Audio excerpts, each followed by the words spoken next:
That's it. We are live, and this is the Copy Squad's first podcast ever, and my guest is Rob Braddock. Ooh. I'm so excited. I think it's cheers. What are you sipping on there, brother? So this is vodka. It's Grey Goose. It's Grey Goose has another brand called Cote de Dor, whatever the fuck, I don't know, something like that, and ginger beer, like ginger ale, but like stronger. That's what this is. What do you drink? This is Redbreast. This is an Irish whiskey. It is what I would call the truth. Yeah, I remember. I don't know, you got it for a gift or some. I remember you having it before, specifically that brand. Like that's your go-to, huh? Absolutely. And the story behind this is we went to Ireland, me and a group of friends one time, and I was like, I want like the most Irish whiskey I can get, like just real Ireland whiskey. And so they were like, oh, you should drink Redbreast. And I was like, okay. So I did. And it was like, it was sort of that exact stereotype of like Irish whiskey that's amazing. And there's like, I don't know how to describe it because I'm not like a connoisseur. I just know that when I drink it, it sort of has like this very light, like not a killer bite. You could drink it on ice. That's how good it is. Is it blended or a single malt? It is whiskey. All right, and that's all you gotta know about that. Actually, I can maybe go grab the bottle in like a second. But first, I want to like, bro, that's a big deal. If it's blended or single malt, it's like, you know what? I have the power of the internet at my fingertips. So is Redbreast? I don't know. Single malt. I don't know. It's a single pot still Irish whiskey. So I think it's like its own thing. Oh, now look, blended is fine. So it's just whatever you prefer, but that's cool. Yeah. What's the funny thing though is that you did all that because you think you're Irish, but then you're gonna do 23andMe and find out you're fucking Polish or some shit, and your real name is Kyle Milligan Show, and you should. And then sadness fills the air. Vodka instead of your Irish whiskey. Yeah. I just don't think that's possible because I line up so well with all like the classic Irish stereotypes. Hot-headed, temper, likes whiskey. And yet just like endless, just bottomless sadness in the pit of like my stomach and then to top it all off, I write. Like I'm a big Irish cliche, man. And dude, yeah, that's right. You guys are known for being writers and not buttoning all of your buttons on your shirt. Well, I thought I would this is like we're doing like a chillaxed. I'm kicking back, like we're having drinks. We're doing a podcast without like any agenda. We're basically Joe Rogan. You know who you kind of remind me of sometimes? Bill Burr. You ever gotten that? No, but I like Bill Burr. He's pretty fucking hilarious. I love Bill Burr. And also, you guys have a lot of philosophical agreements. Like look, some of the stuff we cannot discuss. Yeah, he's kind of uncancelable, right? He's reached that level. Well, that was how he became famous. You know, like his Philadelphia rant, like where he lost his shit. Yeah, dude. Awesome. So I think you and I might have talked about this a little bit, but I believe like we're past the point of cancel, and we're now living in a society of non-consequence where like the more you just stir the pot, the more famous and popular you become. And like there's no good or evil anymore. There just is attention. It's like, yeah, it's an interesting point.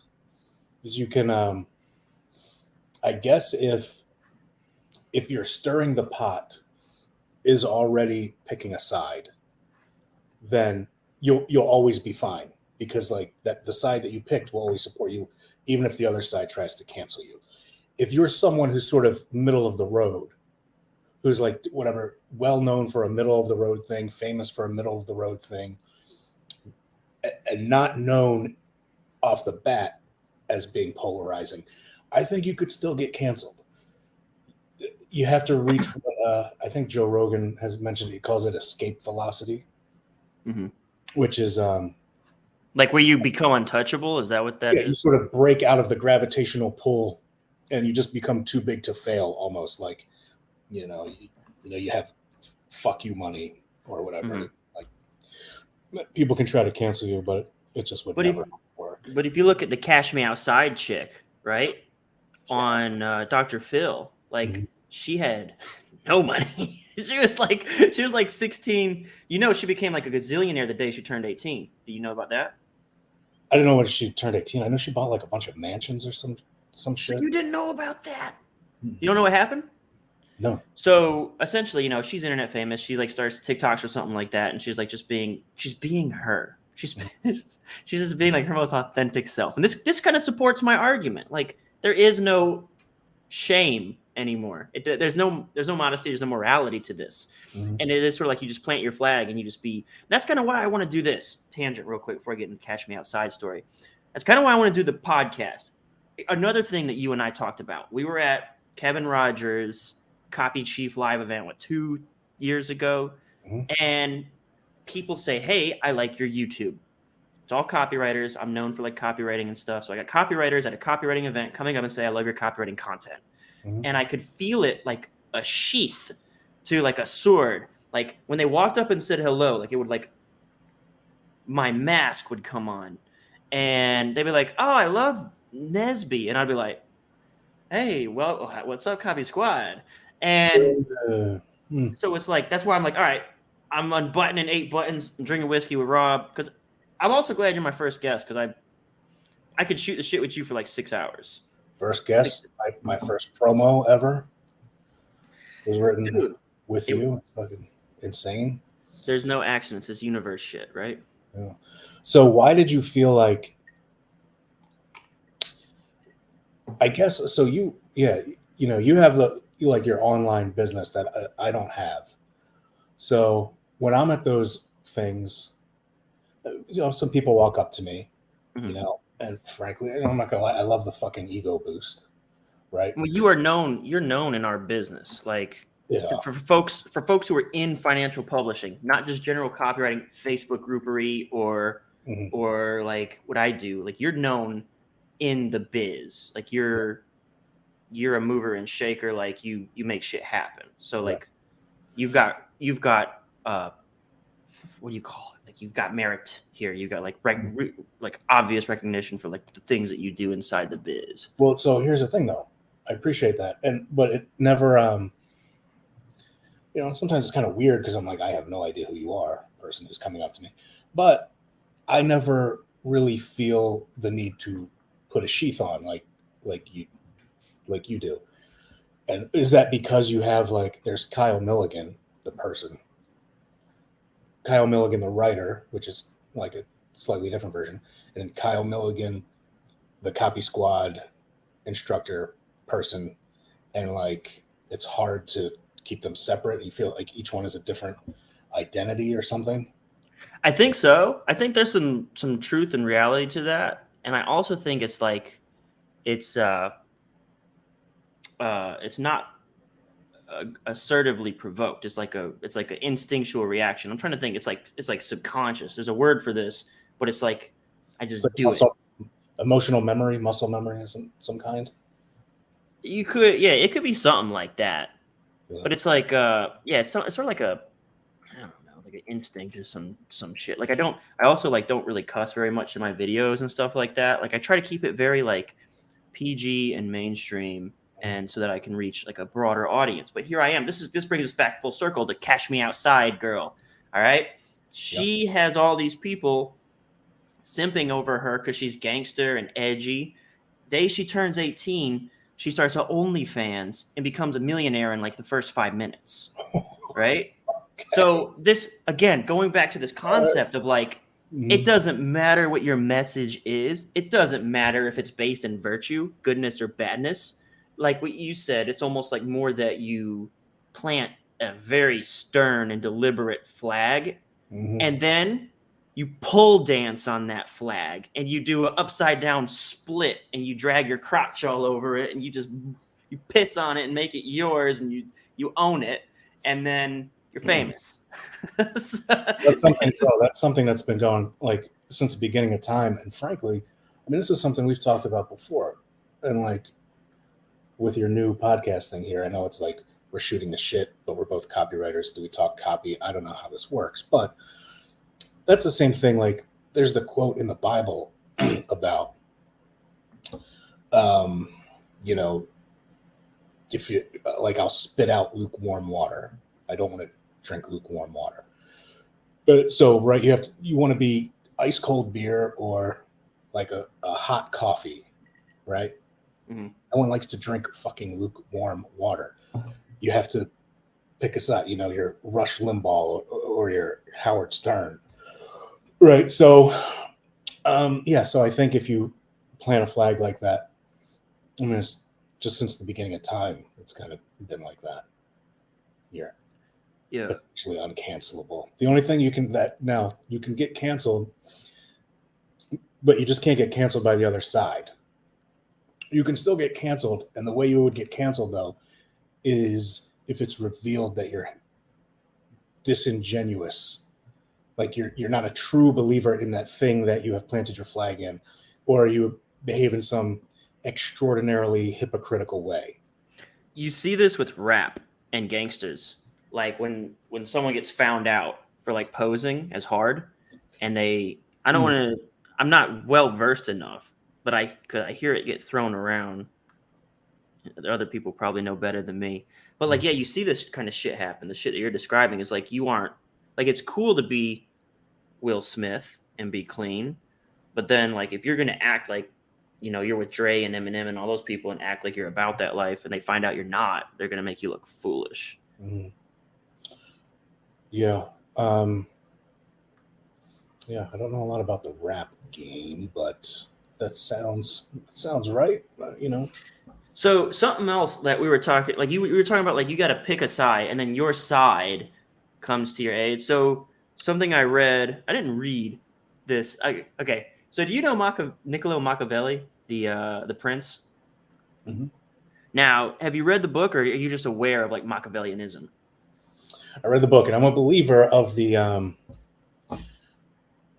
conspiracy theory, but of like the theory that it was written as satire.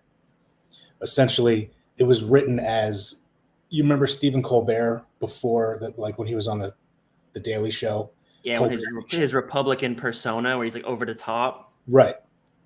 I believe that Machiavelli wrote The Little Prince or whatever. Is that what it's just called? The Prince.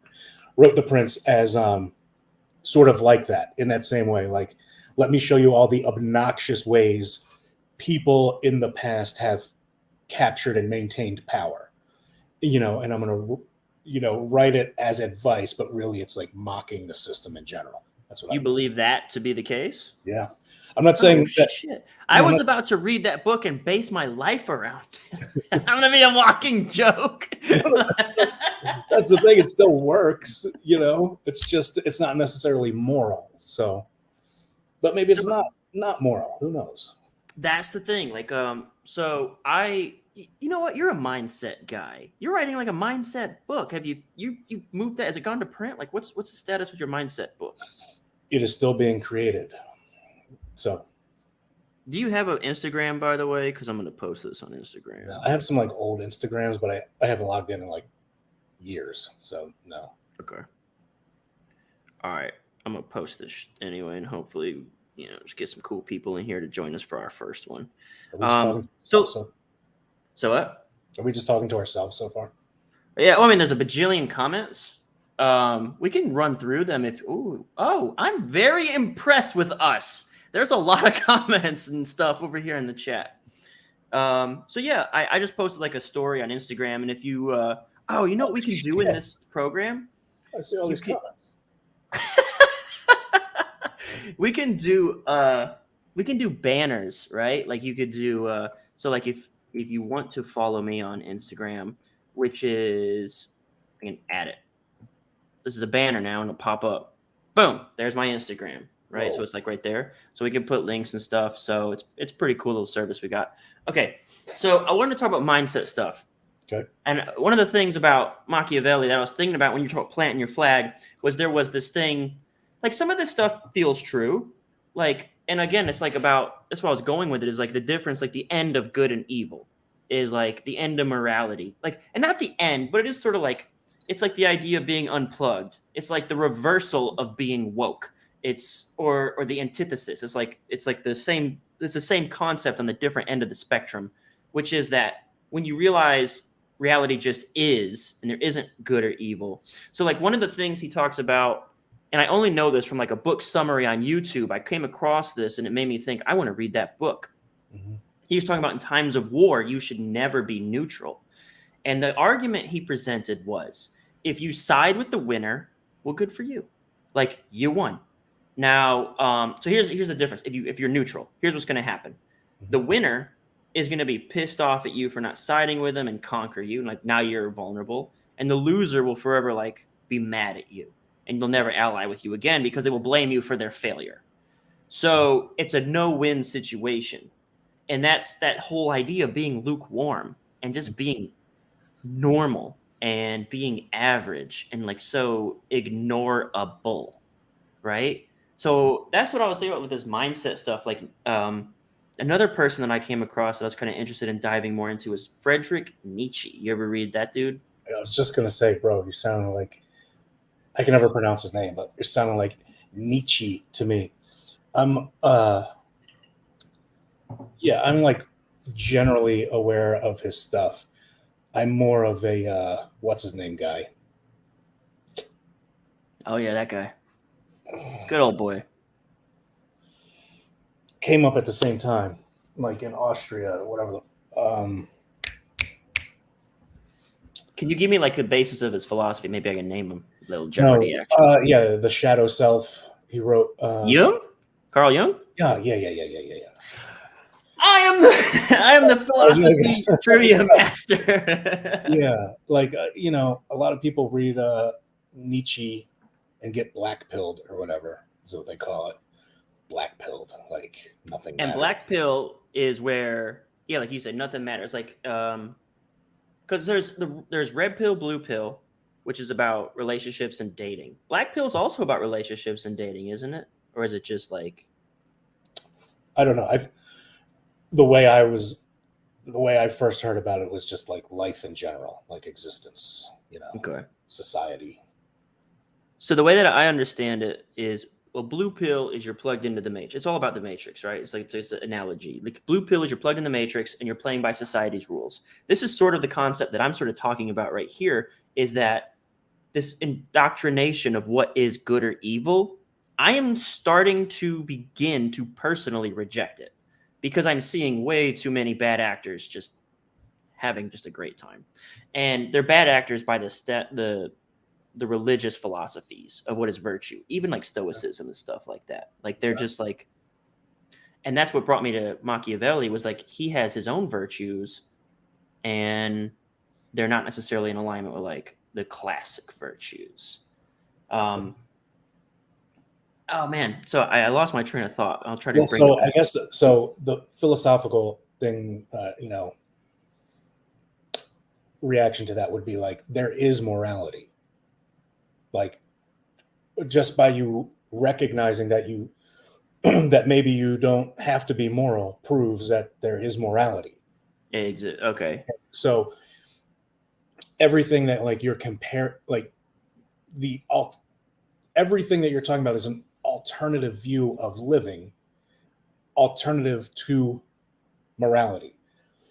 And then there's like the debate of, where does morality come from? Does it come from God, or is it some sort of evolutionary trait that like made humans propagate, and particular moral codes enabled particular Homo sapiens to propagate, and so now we have embedded in us a morality, like a baseline morality. It allows societies to function. It allows societies to prosper if we're not all killing each other and doing crazy shit, right? Right. Now, was that evolution, or was it made by a higher power? That's a big argument that goes on. And so what are you saying? Are you saying like I remember morality doesn't matter? So you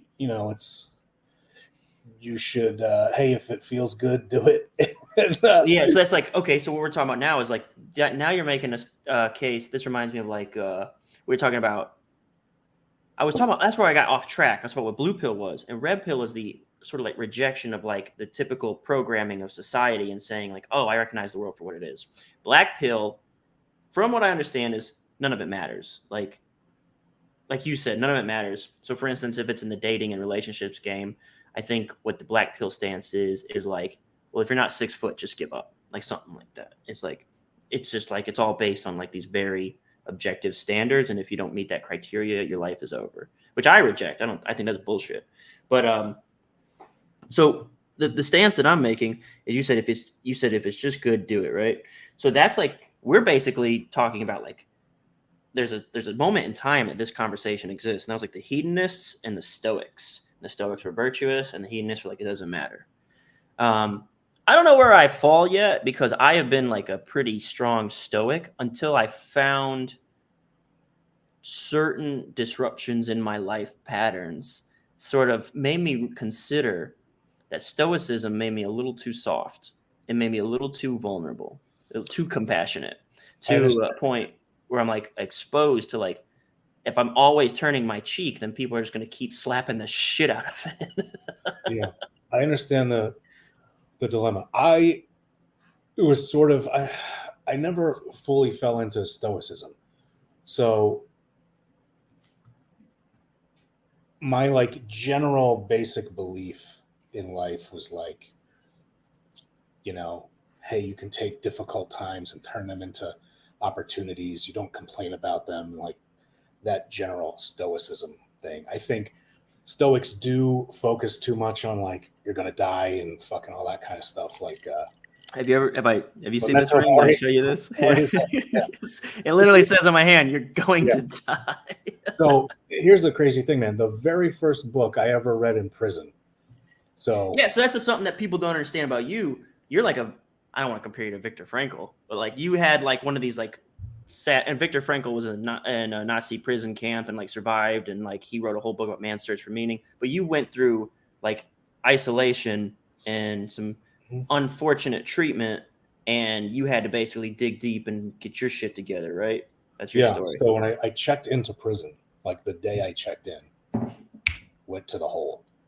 It was just an administrative thing. They're like, oh shit, we don't have enough beds for you. There's no room for you in a cell. Our bad.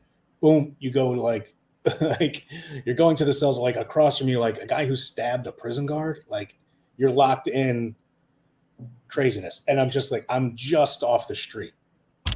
So I'm in there, and then I get the very first book, like my people on the street are sending me books. The very first book I get, I'm in the hole.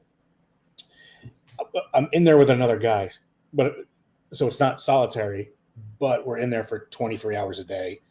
1 hour, you can go walk in like a little dog run back and forth outside at like 6 a.m. when it's freezing cold. So my roommate is a guy named Black, who is a crack dealer from Charlotte.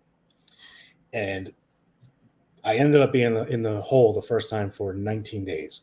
The very first book I got in there was Meditations by Marcus Aurelius. And I read that, and I was like, half of it was like a revelation. Like it was great. It's like you feel like you're unlocking the keys to the universe and wisdom. And the other like half of it was cool because it was like confirming things that like, I had naturally developed as my own belief system, just throughout time. And I was like, holy fuck, man. Like without really any legitimate formal education, I developed like the same belief pattern that the fucking Emperor of Rome did. Okay, I'm kind of a badass dude. And then like he was me and the best good emperor were basically the same person. Yeah. And then but there are some things in Stoicism that I just disagree with, kind of like you're going through now. So I also think like stoicism can be like, I'm too ambitious to be a true stoic. Like sometimes it seems like, You think it's like it's too much revoking, like Epictetus style, like you don't need anything. I'm gonna go live on a cot in the dirt, kind of bullshit. right. And anyone who's followed you on Facebook for more than like 25 minutes, you'd actually have slowed down. You've slowed down. You used to post a lot of like, it was entertaining, like your white blazers and don't worry, that's Miami Vice shit. That's all coming back, dude. Don't worry. You just on a little break. Yeah. You know, that's something about you and me. So this goes back to the idea of wearing the mask, where that's like, I want to do the podcast so I can just be a little bit more expressive. I don't know, but like on social, I feel like every post, if it doesn't like I'm a direct response guy, like if it isn't leading to like a link where it's like if it isn't going to result in sales or money, like it doesn't make any sense to do it.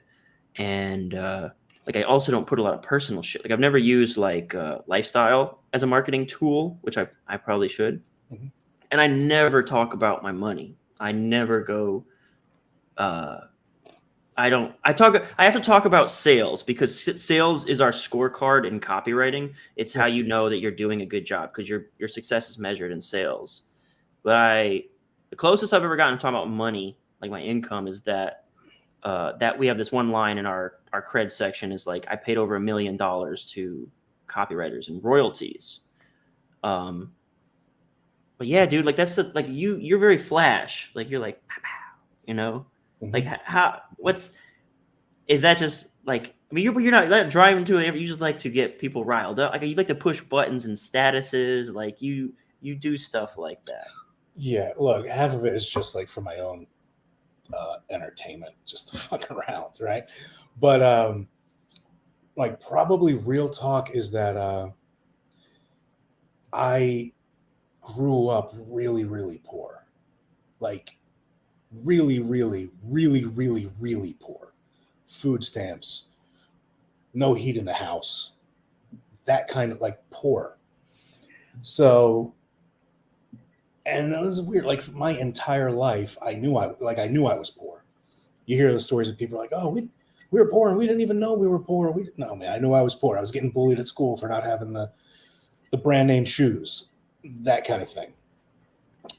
Moving constantly because you can't afford the rent, like, you know, getting kicked out, moving into a new place, getting kicked out, moving to like fucking 5 different schools by the time I was in 3rd grade, like, you know, that kind of shit. So I don't remember who said it. It's like Chris Rock or someone said like every poor person has their rich life planned out in their head. Man, if I get money, this is what I'm going to do. Blah, blah, blah. No rich people have their poor life planned out. If I'm ever broke, I'm going to go work at the Wendy's, whatever the fuck. So I'm one of those people that for years and years, and you know, one day I'm going to do this. One day I'm going to do that. One day I'm going to get there. Some people don't have that. Some people grow up in that same environment and are like, hey, this is the best it's ever going to be. Maybe you'll get a really good job working construction. You know, and you could be a roofer for the rest of your fucking life or whatever. Fine. I never had that mentality. It was always like, if other people are doing it, I know I can do it. How did they do it? How did that person get rich? How did they get that car? How did they do that? I can do it. And so there were always some like very specific things in my mind that I thought like, when I get rich, I'm going to XYZ. And so I've been able to do some of this. So like the very first thing was like, you know, I'm going to send my mom on like the trip of her life, right? Pay for everything and fuck it, you know, and I did that. It was fucking awesome, right? My mom would like never in a million years do it and would never even think it's possible. And I was able to do it. It was great. And some other things like I won't get into complete details. The main thing I did was take care of other people first. Mm-hmm. And then like I had to be like convinced to do something for myself. And I was when I bought my first Rolex, right? And even then, I bought a used one. It wasn't even. Yeah, like it took me 2 years before I bought something myself, and it was my my Ray-Bans, and they're $230, and I still wear them. They are fucked today. Like they're just scuffed up. One of my friends put them on, and is like, I can't see you through this. It's like you have cataracts, like you're an 80-year-old lady with my sunglasses, because this watch my like second girlfriend gave me after I passed the CPA exams. Like I don't have a Rolex. Like I don't buy fancy shit. I still don't do that. Like I'm not that. That's what I'm saying. Like the flash. Like when people get online marketing presence and they're a guru. Like yeah, I don't know. I don't know if it's like a limiting belief thing. I remember even being an adult. So when I'm a kid, I'm watching like Miami Vice and like, man, one day I'm going to have those suits. And one day I'm going to have that car and I'm going to have that watch. All right. I was like, yeah, I'm getting that fucking watch, dude. I'm doing it.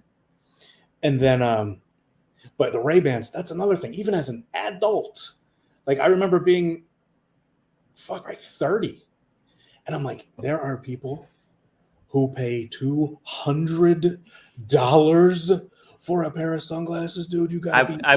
I bought. So I did. You know what? I feel like there's some things coming from your story that I start to realize why we hang out or why we get along. So like, I bought my sister like a pair of Prada sunglasses, and they were like $300 or something like that, and I got them for Christmas. And I don't think she'll mind me saying, but she's an emotional person, and she got a little like weepy, And it was like, these are Prada. Like, it's like. Bro, look, like, because I grew up like we didn't have money growing up. Bro? How did that make you feel? It was pretty dope. It was pretty dope, bro. Is that not the fucking greatest feeling when someone like you care about, that you love, that supported you when you were a fucking loser, like when you can do something for them that they would never do for themselves, even though they really wanted to? That is, what do I have? I'm not saying you're being boring or anything. I'm just saying. Okay, we better step it up, bro. He said, dude, you got to loosen up. You got to loosen up. We're talking about it's too deep over here, too philosophical. You want us to take some questions? I'm really satisfied with the amount of engagement, and guys, we're gonna look at this stuff. You're gonna get the shout outs. Steven, hi to you. KDC kicks butt. Yo to you. Misha says, was either watch this or watch TikToks of dogs eating cheese. And dogs eating cheese is pretty great. So you guys, look, she fucked up. She posted like 3 comments. Don't disappoint me. All right, cool. So apparently, we gotta put on a show. We missed whatever some of these were about. Intrisset, what up, my friend? I don't know who Intrisset. You gotta give me a name. What up, Diego? Let's see. Dude, I'm 16 and have went so into copy. It's crazy. I actually want to pause here. There's something interesting here happening. I can give advice to. All right, there's someone. I saw a comment. There was a comment I want to drop to right here. This one. McLaren's journey. I wonder if that's a person who wants to own a McLaren. But he says, HU gang, where you at? Okay. So have we talked, about Andrew Tate by now? Have you seen him on YouTube? I've heard of him, yeah. Okay. So HU is Hustlers University. It's his program. And it's sort of, it's just like it sounds, right? Like it's for hustlers. It's school. Okay.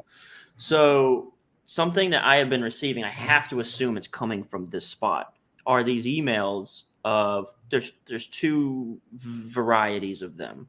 The first one is, I will work for you for free. And the second one is, I will pay you, I've gotten the same price point. I'll pay you $500 for 15 minutes of your time.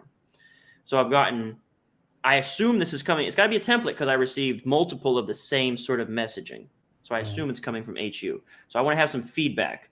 And I understand the intent of these sorts of messages. And like whenever you send these out, you're basically trying to offer value. And like, because if you don't have skills, you don't want to take, you want to try to give. And the offer there is like, I will give you an inordinate amount of money, or I will give like myself for some, just to be to absorb some skills. So I got pieces of feedback. The first one will be about working for free. And Rob, maybe you can back me up on this, but I've done the work for free thing, and I think it's a losing situation generally for the skills team. So I'm the skills team. I got the skill. I can offer you talent. When you offer to work for me for free, there's a couple problems here. So if you follow my channel, there's new, easy, safe, and big. And one of the things that I get people for is you're like, hey, I don't have any credibility or skills to bring to the table. And that violates the emotion of safe and predictable. You want to build comfort. You want to make me feel secure in this decision. So you have to build some sort of identity for yourself. You've got to say, I've been working on this skill for 2 or 3 months.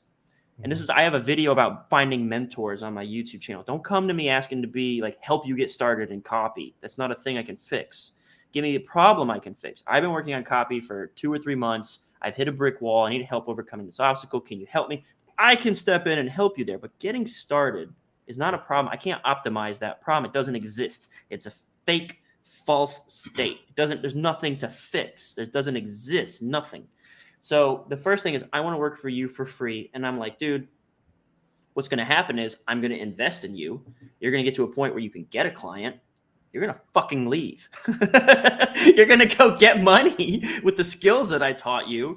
And then you're going to vanish. And the person on the shit end of that deal is generally the skills team. And I've gone through it a couple times now where I'm like, this guy, he'll join my team. But generally when you're working for free, you're running low on cash, like you need help. And so you're like, I'm going to take the first client I can get. And so that work for free deal, you can't honor it for very long before you jump ship. And then who's left with the bag? Like, all right, now I got to find someone to replace you for the stuff that you were helping me with. So it's a bad deal. I won't take that deal. Second one is the $500. So I had people in like their 20s, guys like the 16-year-olds say, I'll give you $500 for 15 minutes of your time. First thing I think is like, dude, if you're saying like you're in your teens or 20s, that's a dent. That's a dent. If you're hustling, that means you probably are like, me and Rob, you didn't grow up with a silver spoon, right? And you're trying to offer $500. It's probably a dent. Like it's probably going to hurt your bank account. So I'm like, I'm not going to take this kid's $500 for 15 minutes. Instead, the funny thing is too, like I had a couple of these like comments, emails, YouTube stuff. I actually have a program. Like today I got a comment that said, I'll give you $500 to review my copy. I'll do whatever it takes. And I was like, well, that's pretty neat. But if you'd have visited like my website, I literally do calls every Tuesday for $500 a month where I will review your copy every other Tuesday. I do sales letters and then I do copy reviews. And it's like, you don't have to pay me $500 for 15 minutes. I literally offer this service for monthly access to me and a group of other professional marketers and copywriters that you can network with. And that's $500. So you could do a little due diligence and recognize you don't have to like DM me, be like, I'll give you $500. Like, so I think that's interesting. Like, talk about breaking into the situation. What are your comments and thinking on that? Those people, I think those people don't actually, they might even know that they can sign up for your thing and get the monthly stuff. They're trying. I'm listening. I'm going to refill. I'm listening on my headphones. They're trying to get in front of you. Like, yeah, they want their copy reviewed, but they don't just want their copy reviewed. They want to be known by Kyle Milligan. They're trying to brute force their way into Kyle Milligan's, gravitational pull. So yeah, any schmuck with X number of dollars a month can sign up for your program. I mean, no offense, but if I give you $500, I'm separating myself just from all those guys that are paying your monthly thing, dude. I'm like, now it's just you and me. And I think that's what those people are trying to do. It sounds like it's an interesting tactic. The way I first got into everything, it is so weird to be talking to a blank screen, but the way I got into everything was I started writing short form copy. Bam, bingo. I started writing short form copy for Agora Financial UK for free. And here's the big thing I want to throw out there to everyone. Don't ask permission. Don't ask permission. Don't ask permission.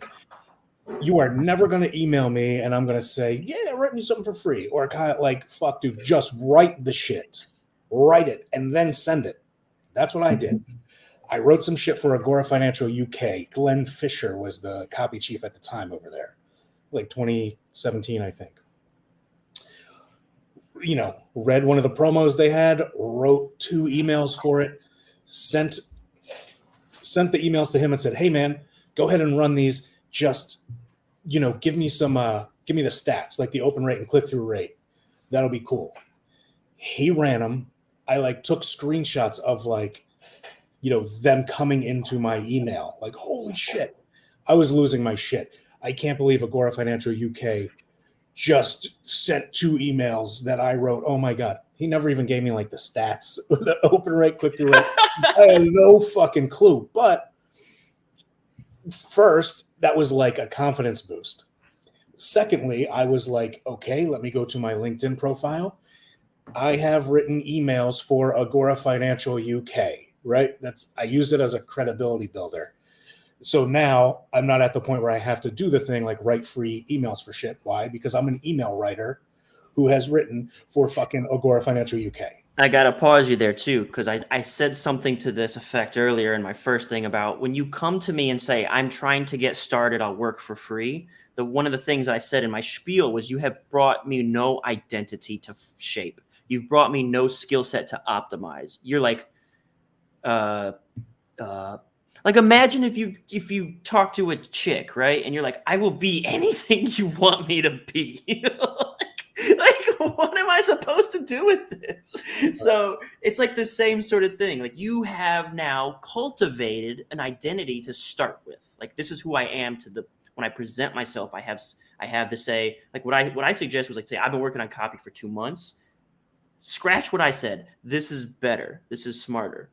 I'm an email writer. I've been featured here, XYZ.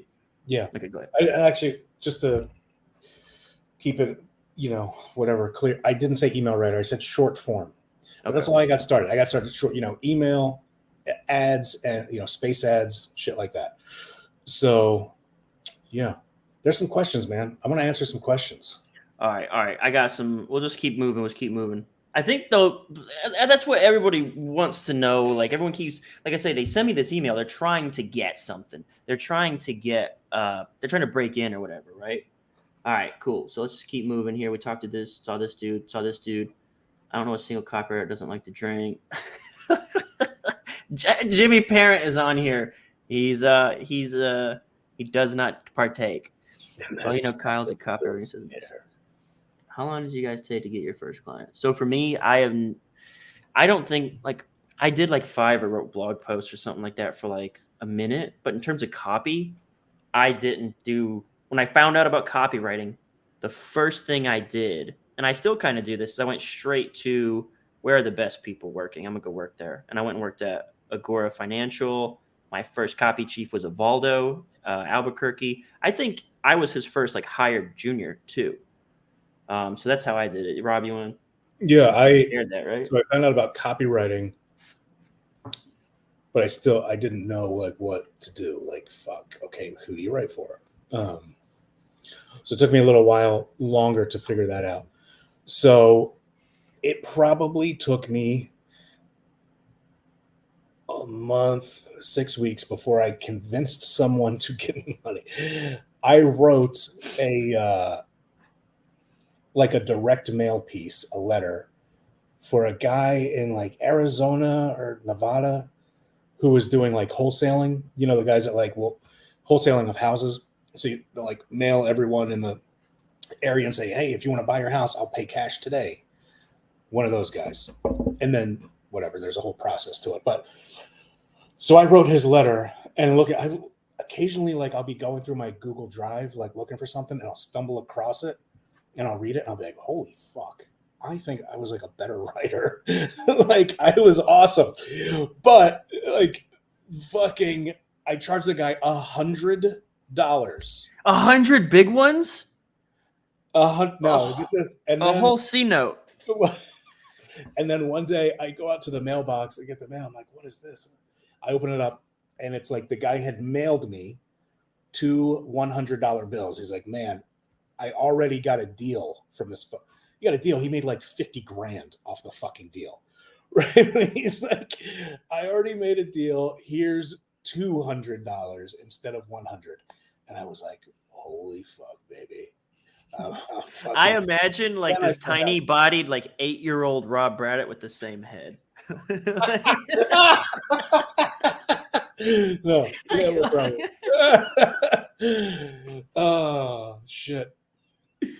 Then after that, I found out about financial, and then it was like, it took me 3 months to get to Agora. And once I found out about it, Yeah, you got there in December. I got there in October. We came into the same copy camp around the same time.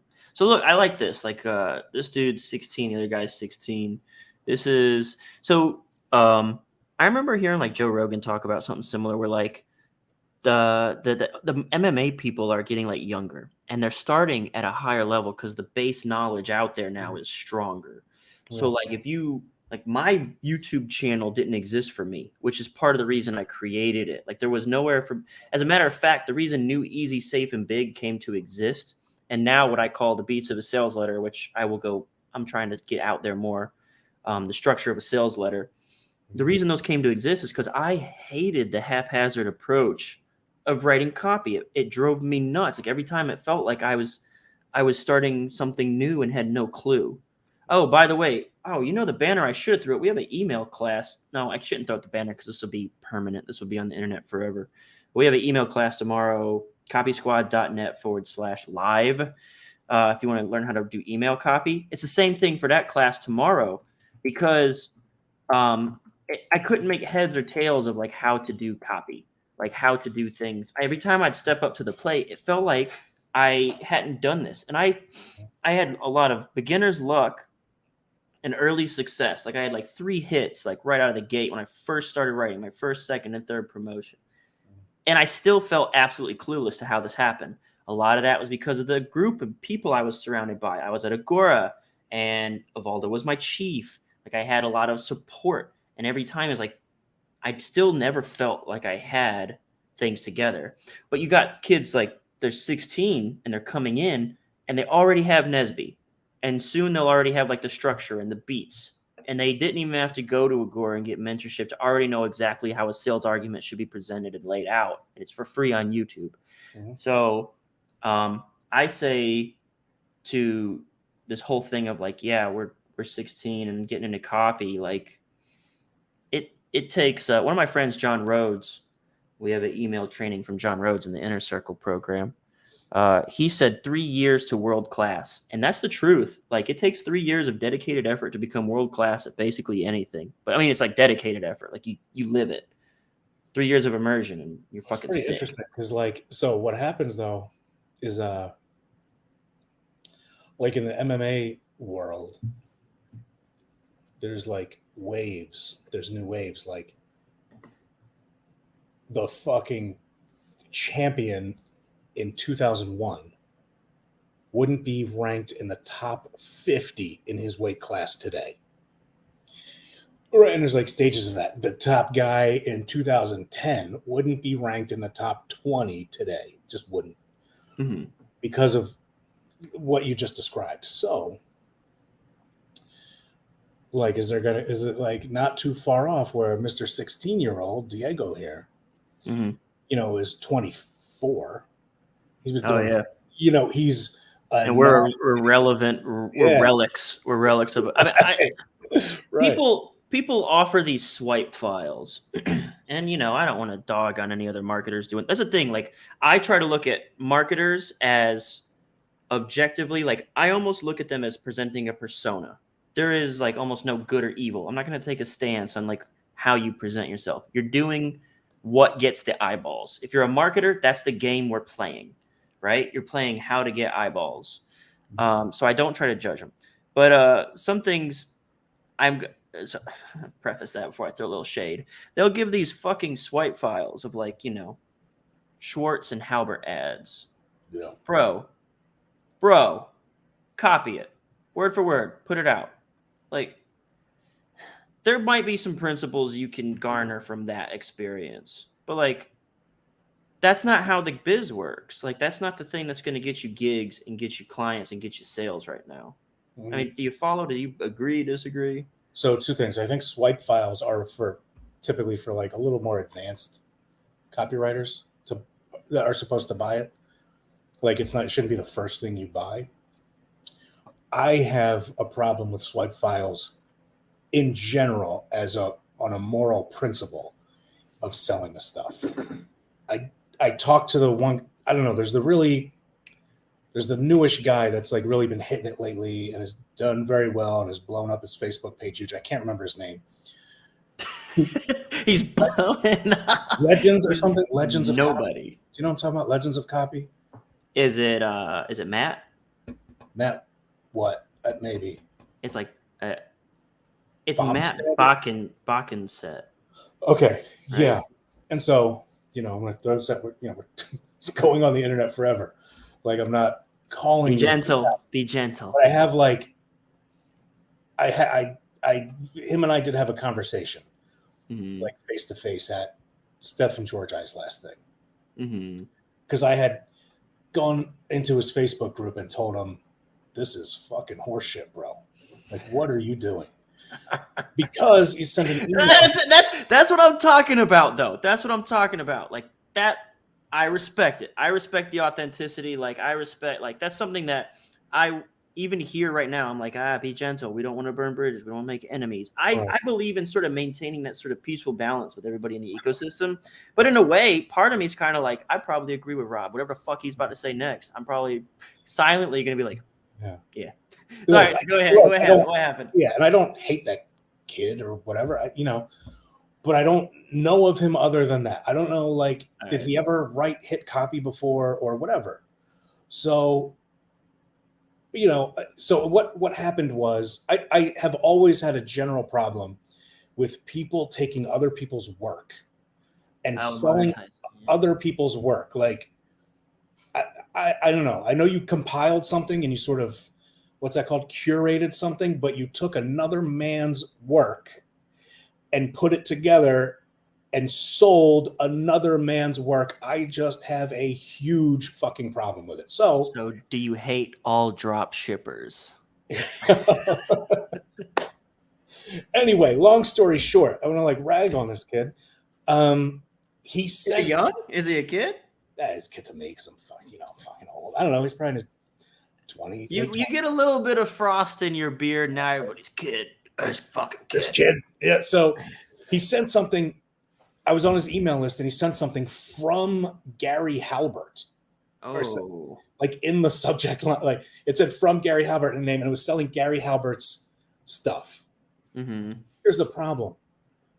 Gary Halbert's sons still have a business selling Gary Halbert's stuff and teaching Gary Halbert's stuff. Bond Halbert is like a friend of mine, bro.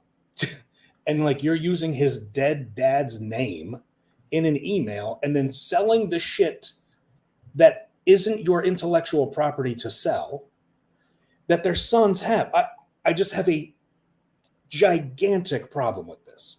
Swipe files being sold. Of course, you gather your own shit and create your own swipe file to refer to. Anyway, told him that in the group, whatever. And then he came up to me and Steph and George, I think, good for him. Hey man, you talk some shit in my group. And I was like, he busts out a taekwondo stance. You talking shit in my Facebook group, bro. We're gonna throw down. He's like, So yeah, I told him how I felt. He has his feelings, but I mean, you brought up swipe files. Yeah. Which caused this rant. My general idea is that, of course, you create your own swipe files. Find stuff online, whatever. I have a gigantic physical swipe file. I'm not going to put that shit together. And it's, how about I take everything that Kyle Milligan ever wrote and then I staple it together and fucking sell it to people. You know, there's a lot of requests for that. There's a lot of requests for that, even in my group. Yeah, so you should be able to sell it. Do I have the right to sell the stuff that you wrote? I don't. Well, there's a request for like specific writers, like my copy chief, my first copy chief, Evaldo. Like I get requests for that. Like, can you give me all of Evaldo's promos? I'm gonna give myself a little pass with a caveat here. Because I sell swipes technically, and the Inner Circle is a huge swipe repository. But what I do is I break them down. So it becomes like a sort of like, there's my touch on it. So I'm going to forgive myself for selling swipes because I'm not selling the swipes. I'm selling my interpretation and breakdown. I don't consider that a swipe, especially there. And I might be nitpicking here, but yeah, you are providing like another service within it. And that's how we learned at like Agora with like Joe Schriefer going through and like, pointing things out. What I really don't like though is like when there's I'm trying this live stream debate, when it's like all from one person. Sure, like you've done that, and it's probably been a dozen or 24 different writers you've highlighted. If you compiled the life's work of one man and then sold it with your name and took the profit while his fucking family is still alive, I think you're a fucking piece of shit. Or you just haven't thought it through. Maybe you haven't thought it through and you needed someone to point it out to you, like, bro, what are you doing? I would actually probably give the benefit of the doubt. Like it's just like marketers. Like marketers just kind of, they're just anything to make a buck sometimes, and they probably don't think about stuff like you're describing. Like I would say though that probably whatever you're describing is probably still exists on the internet. Is it for sale or is it lead gen? Is it free? Like, does that matter? Does it matter if he's collecting money or if it's just a lead gen thing? What do you think? I haven't thought about it. I will develop that into my moral code after I think about it, but I haven't considered it up to this point. But as what's his name said in that show that I can't remember, every man got to have a code, Kyle. So earlier when you were talking about this black pill bullshit and like nothing matters and morality, nah, man, you got to have a code, dude. Got to have a code. I think so. So KDC Kicks Butt asks how you can join the live stream debate. It's very simple, KDC Kicks Butt. All you have to do is one simple thing and join this live stream debate.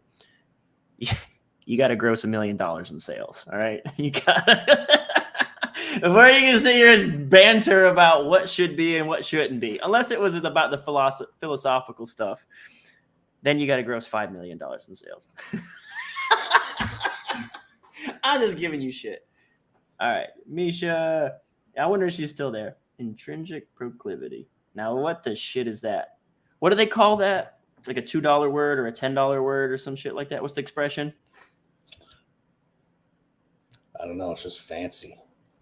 There was a lot of. All right, we're going back. These people were here early in the stream. You know what I'm happy about is this was far less effort intensive than I thought. And I do believe that folks, especially like who are looking for, we're talking philosophy and pills and stuff like that. And I do think we still dropped a bunch of shit that people could use, like get their first gig and break into the industry and get mentorship. It was some of this other day. If it was 50 cents, that wouldn't have been a big deal. Wouldn't proceed the same way. I'm not sure what that was about. I should have probably looked at these earlier. Not saying they're right, just proceed different. What up, Dad? Next is the HU gang.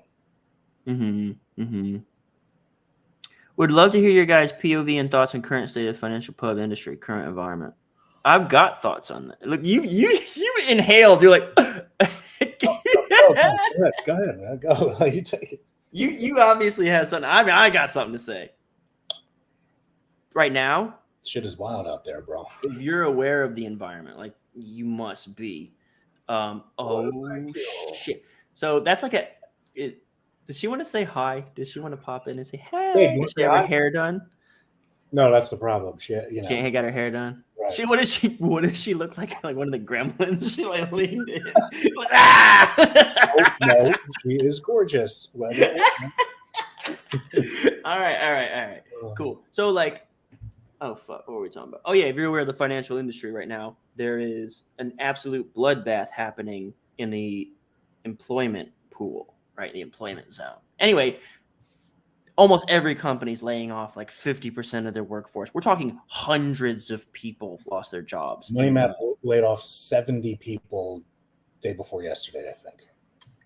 70. That's a lot. That's a lot of, like, think about the size of a business. Like, dude, that's a lot of bodies. Like, because I can run mine. I got like 5 people. Like, and that's 2 businesses. I got the Info Pub where we sell the Copy Squad products. I have an agency that consists of me and 3 other dudes. And one of them is like not full time.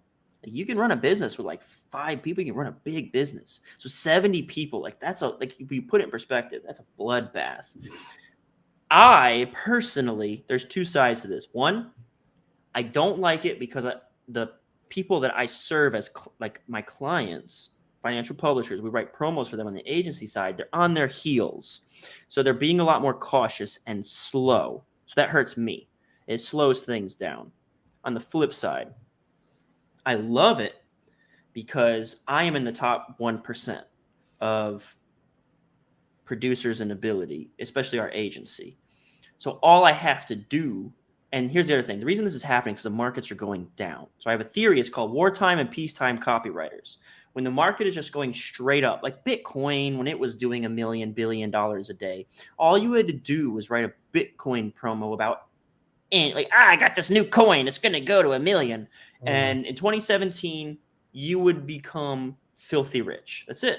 Required no skill. That's a peacetime copywriter. Things are going great. This is wartime shit. Right now, things are going bad. The publishers are, I think they're scared. I think they're nervous. At best, they're nervous. I mean, you don't lay off 70 people, not like kind of like, I hope we survive this, right? So I love it because once we put out that we are the go-to operation for wartime copywriting, like we know how to do this. Like we're going to be like the only shop in town because a lot of copywriters are about to be found out that they actually don't have any skill, that it was actually just a 10-year bull market and all you like Robinhood came up. Like, do you understand what Robinhood was? Robinhood was an options trading platform for 12-year-olds. That's what it was. Like everybody was trading. Like any copywriter could have made money. Anybody. It was shooting fish in a barrel, and there was junk copywriters writing just like fashionable promos about the topic of the day. They're going to get found out, and they're going to be part of that laid off pool. And then Copy Squad agency is going to roll up and be like, hey, like, I hear you guys are having trouble over here. Why don't you give us a little blah, blah, blah, blah, and then we'll write something for you that'll actually work in this climate, because all these other people, these peacetime copywriters, they've been found out. They're going to get exposed. And this is like whenever the .com bubble happened and the whole stock market and all that went to shit, and we had all these other companies sort of rise from the ashes, like, oh, these are the companies that actually had a legitimate business going. And they proved their mettle through those downtimes. So this is the perfect time for this to happen for the development of my agency. So this is why I'm excited about it, because it'll be like you can, like, it's like a fucking sales promo. I can say like, hey, do you remember the crash in 2022 when it was a bloodbath and all the financial publishers were laying everybody off? Guess who still wrote 7-figure promotions?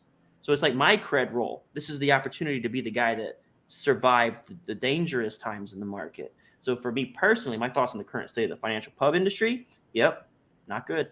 But that's good news for me, because I can start, this is in a year or two, I can be the dude that says, yeah, while everyone else was laying everybody off and couldn't get shit going, Copy Squad agency had several, like, we're scaling a front end right now. We're adding spend to a front end. Well, personally, we're not doing it. Our client is doing it. We wrote a front end that's working now.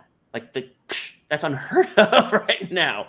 So, I mean, that's just like a notch on our bedpost or a belt or whatever the fuck you want to call it. So that's how I feel about that. Okay, go ahead. How do you feel about it? Oh, I agree. I mean, The end. yeah, no, I agree. It's a total shit show right now. That was the thing that always bothered me was like, you know, people who like copywriters who would brag about how like, dude, I got 10 million in back end sales this year. And it's like, yeah, bro, you are assigned, like your copy chief, you don't have a big idea. Your copy chief assigned you, write this Bitcoin promo for James Altucher.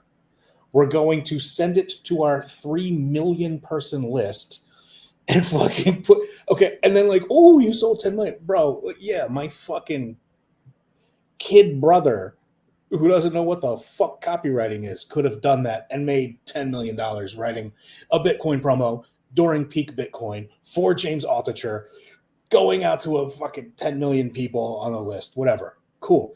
You write me a motherfucking options backend trading ETFs that track the currencies of foreign emerging markets. Okay. And with someone with no name and sell $3.5 million worth of that, I think you're a hot shot copywriter. I want to interrupt to brag on us for a minute. I think you'll appreciate it. Okay. Because what you're saying is inspiring me to brag on us. Okay. This exists because of Braddock, right? Oh. This right here, this gold record. So, and what happened is we took a no-name guru with no credibility or track record that we could use because we couldn't acquire it because he came from another pub. We could literally not use any of his history or track record. So he had no history or track record. So we had a guy new to the list, no following, no Bitcoin, and he wants to trade dividend stocks, meaning stocks that don't move anywhere. They don't go up, they don't go down. They just kind of cruise along. They go up a little bit. But they pay off a nice little dollar dividend every year. Yeah. And we got tens of thousands of signups right there. And the cool part about that, 50,000. There was no chief. Technically, if you had to label a chief, I was the senior writer by like 2 months. And that was like my third promo. And it was your first. Yeah. Right? That's wartime shit. That's fucking general shit. That's fucking G shit. You're right. It's coming up again, bro. I disagree with nothing you said. I agree with all of it. That's what's going to happen. You know, the wheat, the shaft, the cream, the top, all that the shaft like, and the cream. That's going to happen, bro. It's shaft. What is it? Talking about the shaft and the cream. Shaft. I don't know what I was thinking. It's wheat from chaff. Yeah, and then the cream rises to the top. Yeah, something like that. Yeah. All right. Okay, cool. So that's the state of financial promos. Whatever. Can we hear about how Rob blew up in the finance sector? I found out about copywriting, found out about financial, learned how to do short form financial, tried everything I could do to get hired at Agora Financial, got into Agora Financial, went through Copy Camp, pitched Kyle the idea of like, hey, I got this idea for Trump bonus checks. I don't know how to write a promo. Can you help me write a promo? Boom, wrote the promo. 50 some odd thousand sales of that promo, you know, or of the shit it was selling later. 50,000 names, I guess you would call it. And then from there, just like kept going. You're technically my first case study for like that I can coach on how to write promos, because before I was trying to coach people on how to write promos, you and I were just trying to write this promo. What I do like is that you have names for everything, right? Which is great. Like you have named some of the things that are now standards in the copy industry, which is fucking crazy to think about, dude. And you just named it with the wartime and peacetime copywriting. Like, I don't know, you have names for everything. I don't know. It's like, I have names for what you're describing. They're called labels. They're called labels. I call them labels, and I fucking love labels. Yeah. Labels make labels make organization out of chaos. They make something that seems unfathomable, understandable very quickly. Labels. Labels. What we got here? You find labels helpful. All right, yeah. So James asked, "Did you write for James Altucher?" Okay, so I have written things for James Altucher. It was when I was at Agora, but when you could write anything for anyone, and that's when I wrote the most successful direct response financial ad in the history of human existence. Was it that email with the bullets? It was the email. It was the same thing. The space ad and the email were the same thing, essentially. Click here, click here, click here, click here. And it was like insanity because you were like, was this before you even wrote a promo? This was like you were. Yeah, we were literally still in copy camp. Yeah. Okay. And I wrote it, and but here's the thing. So the space ad, which is like a little ad within an email, that space ad, one send, one time, overnight, did $500,000. The associated email, where essentially you take like the space ad and like expand it into email form, did $250,000. So one email and one space ad did $750,000 overnight. Is it a good ad and a good email? Yeah. Is it like the what promo was it for? It was one of James Altucher's Bitcoin ones. I don't remember exactly which Bitcoin backend. I don't know, but no, it was, so much of it is timing, like we were talking about, right? Like, yeah, I love to say I have the best performing ad in the history of financial publishing.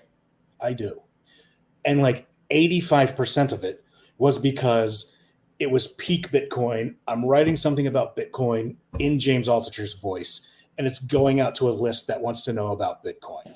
And the thing is, dude, our industry moves so quickly that's ancient history. Well, technically now, 5 years ago was a really long time. But James Altucher at a point in 2017, 2018 was the guy for Bitcoin. Like before, when it was like $300, like he was screaming about it, like pounding the table, like get into Bitcoin now. So like he was the guru. It was like Robert Kiyosaki was to, well, not even Grant Cardone is now overtaken Robert Kiyosaki for real estate. Sure. Shit moves fast. But yeah, like it was those were wild times. Yeah, good times. I wrote a promo. I wrote 2 promos for Altucher. I wrote the hottest IPO, and I wrote an esports promo. I was hot for esports, man. I thought it was going to be a big deal, but even to this day, there's still no really strong investment opportunities in esports. So that didn't do so hot. And I say that it made like $400,000. Isn't that wild? Those are the wild Agora financial days when it's like, my promo did $1 million overnight. Cutting it fucking sucks. Like, wait, what? Kill yourself. I can't say that on YouTube, can I? If I say something like that, like, do we have I don't know how the rules work with monetization, but yeah, this is probably a bad thing. Anyway, he wrote for James Altucher. That's awesome. I remember like when I joined Agora Financial, one of the first emails I got in like my first month was like, hey, we're going to Baltimore. We're going to go hang out with, and they named some of the editors, and I saw like primarily they were going to go meet with James. And I was like, I just read Choose Yourself, and I was like a monster, huge fanboy because I was breaking out of like, I was an accountant and I have a master's in accounting, and I did the CPA exams, and I was an auditor, and I left all that to become a writer. And one of the things that I read was Choose Yourself, which is essentially about, like, hey man, you don't have to just get a job like an accountant, like I was doing. And I was like, that spoke to me. I had no clue he was a finance guy in that way. Like, I just read that book. I thought he was like an entrepreneur, hustler guy. And so I was super stoked when I found out he was like going to be there. I remember being a subscriber to his newsletter. Like, he was the first podcast Like I wasn't into podcasts either. It's like 2015 or 16 when I started to get into like James Altucher's podcast and stuff. Motherballs, did I just time travel to 2018? Is it was weird because it was like, oh, he's a famous person. I'm like, oh, he's a famous person. And then like I was I have this picture right here. I'll show you. I don't know if you'll be able to see it. Let me see. You want to share? Oh, it's not share screen. It's on my phone. Okay. I have, so I'm like 6 months off of probation, for God's sakes. And I'm like, and then I'm living in the Agora Financial apartment. And like James Altucher is there playing ping pong. Can we just acknowledge how badass that is? Like we were living, like what a cool company and time to be alive. Yeah. Can you see that? Oh, yeah. I wonder if I can just blow you up. There you go. That's James Altucher. And that's the ping pong table. And you see that, we're playing beer pong also. Do you see that? Mm-hmm. That's Doug. Who's taking Hill. a sip there? Yeah, I see. You see Doug? Oh, wrong. Uh-oh. Wait. Blacked out. Mm-hmm. Yeah. The publisher. I'm like, I couldn't believe it. Like, holy shit, James Altucher is in my apartment playing ping pong. I didn't even have the fucking balls to walk up to him and introduce myself. It was just like, he was there. And I was like, these were the days before you were $1 billion Braddock. Right, of course. But isn't it wild? Like when you really look back on it, you just said you were basically living in a frat house. You were living in the Agora Financial like corporate housing. And it really was just like, it was just like a frat house of like 5 copywriters. Like it was the fucking greatest ever. Like, I don't know if that could ever be reproduced, but if it, Joe Schriefer was like so intent on like investing in copy talent and training it up and whatever. I know it took him a lot of time and effort and money. And that was like, dude, you were like one of the chosen ones if you were in there. And that's why I could never understand. Like, bro, to the point, like you're living it's not just like some shithole. It's like Bill Bonner bought this and like renovated it. And now he's like renting it out to Agora Financial for the fucking tax break or whatever. And then, they're letting you live there. They got cleaning ladies coming by. They're replacing like your toilet roll. Like you don't have to do anything. The toilet paper, like, and it's just focus on copy. Just learn copy and fucking write good copy. That's the only thing you have to think about. And it was spectacular. I mean, and what kills me is like, I know like there were some guys that were there that quit. Like, this isn't for me. And I'm like, how could this not be for someone? And I guess it's just not, but I'm like, man, this is like the fucking New York Yankees just called you up, bro. And like, they want you in AAA for like 3 months before they bring you onto the team. And then you get onto AAA and you're like, oh, it sucks. I don't want to do this. I don't get it, man. I think it was a fantastic time. And now it's almost like chic and cosmopolitan to talk shit about Agora Financial. Oh, yeah. No, it's like in vogue to be like, because they got in trouble, they got their hands slapped. Right, which whatever. Okay, they did things that I'm sure they would redo if they could, but well, what happened was there was an envelope, and you push the envelope. We do this, and it made money. So let's see if we go a little bit further. Oh, that made more money. That made more money, and eventually they crossed an invisible line that had not been drawn yet. Right. And then once it was drawn, they were well on the offsides. Right. That's a good point. That's a good way to say it. But I will never ever talk shit about that company or the people that were running that company, especially while I was there. It was fucking awesome. I to this day do projects with former publishers there. To me, and I've said it on like my YouTube channel 100 different ways. Like Joe Schriefer for me he was the publisher of Agora Financial for people who don't know at that time, and he's to me is just like a very important force in my life. Just the way, and I don't think there's a lot of things like he never like sat me down and taught me anything, but I watched him and I sort of try to like watch how he managed and how he managed to never be hated by anyone in like a 180 person company that was chaotic most of the time. And that was a big influence on me and like how I developed as a copy chief. Is like that was the model that I tried to emulate. And it also speaks to like how I'm so careful to not like make enemies with my YouTube channel. I don't throw shade. I don't do any of that stuff because that's not like, it's almost like my brain's like, well, what would Joe do? Like Joe wouldn't do that. Like he wouldn't go on YouTube and talk shit about other people. Mhm. So I think I'm with you on that. Like, and of course we obviously owe them a debt because they got it. Like it's the door we walk through to get where we are. Like Mhm. we wouldn't be able to have this little conversation right Any now. one of those, like the dudes in America could call me out, like Joe Schrafer or Ryan McGrath or Aaron Gensler or whatever, could call me for a favor right now. And if it was physically possible for me to do the favor, I would do it instantly with no questions asked. I owe them everything. Yeah, that's crazy. And again, like those times, because I lived in Delray. I moved to Delray to be part of Rivaldo's team, and I went to Baltimore for Copy Camp, and that's where we met.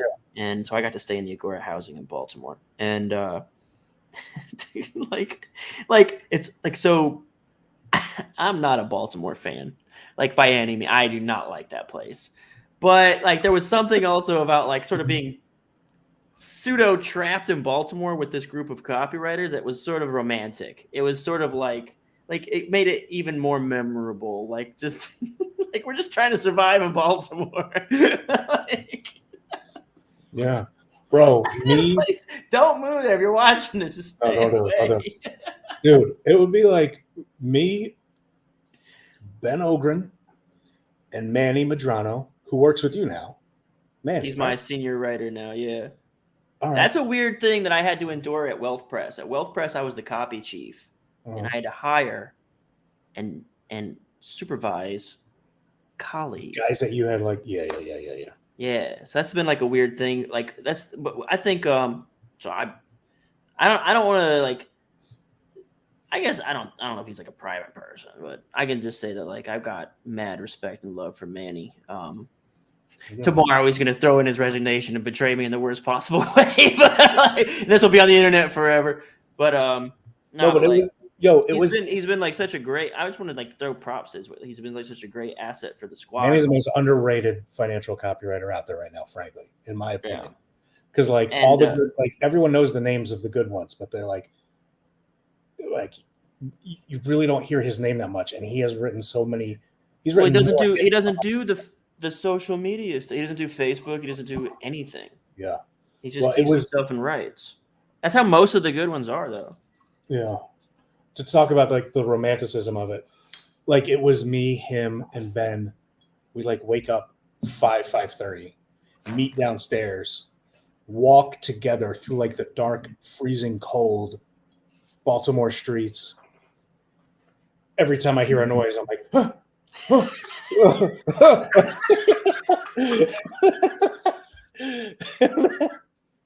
We're getting to the Agora Financial offices at like 6, maybe 6:30 at the latest. We're already at work at 6 a.m.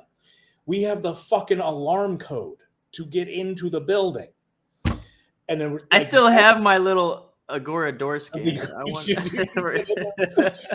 That's how into it we were, man. And like now I can look back and like I do romanticize that time, but I'm also like, I would never go back there to Baltimore. Fuck that noise. Yeah. It's one of those things like, well now we don't have to. Like now we're blessed and lucky to not have to. Like now I can live in Boca Raton and pay 3 times the cost of living of anybody else for basically like a studio shack. Yeah, but there is something to that. Like, so when I was at Wealth Press and I was the copy chief over there, I was one of those dudes because it was I respected like the Agora companies would do it market wise, still does it. You have to move to Baltimore to join their team, and I have a better deal, or I had one when I was at Wealth Press, which was you had to move to Delray Beach or Boca, which is like, oh, that's not, oh no, I got to move to the coast of the tropical paradise vacation spot.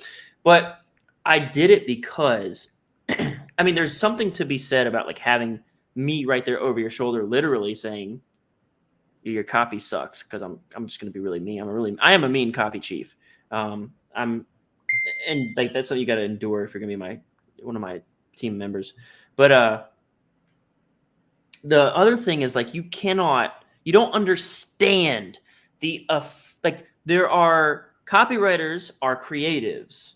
They're creatives. Like I don't consider myself a creative person, but what we do is we do manifest. We manifest messages. We create stuff, and most people suck. Most people are fucking boring. They don't have anything to say. They don't have any like original thought.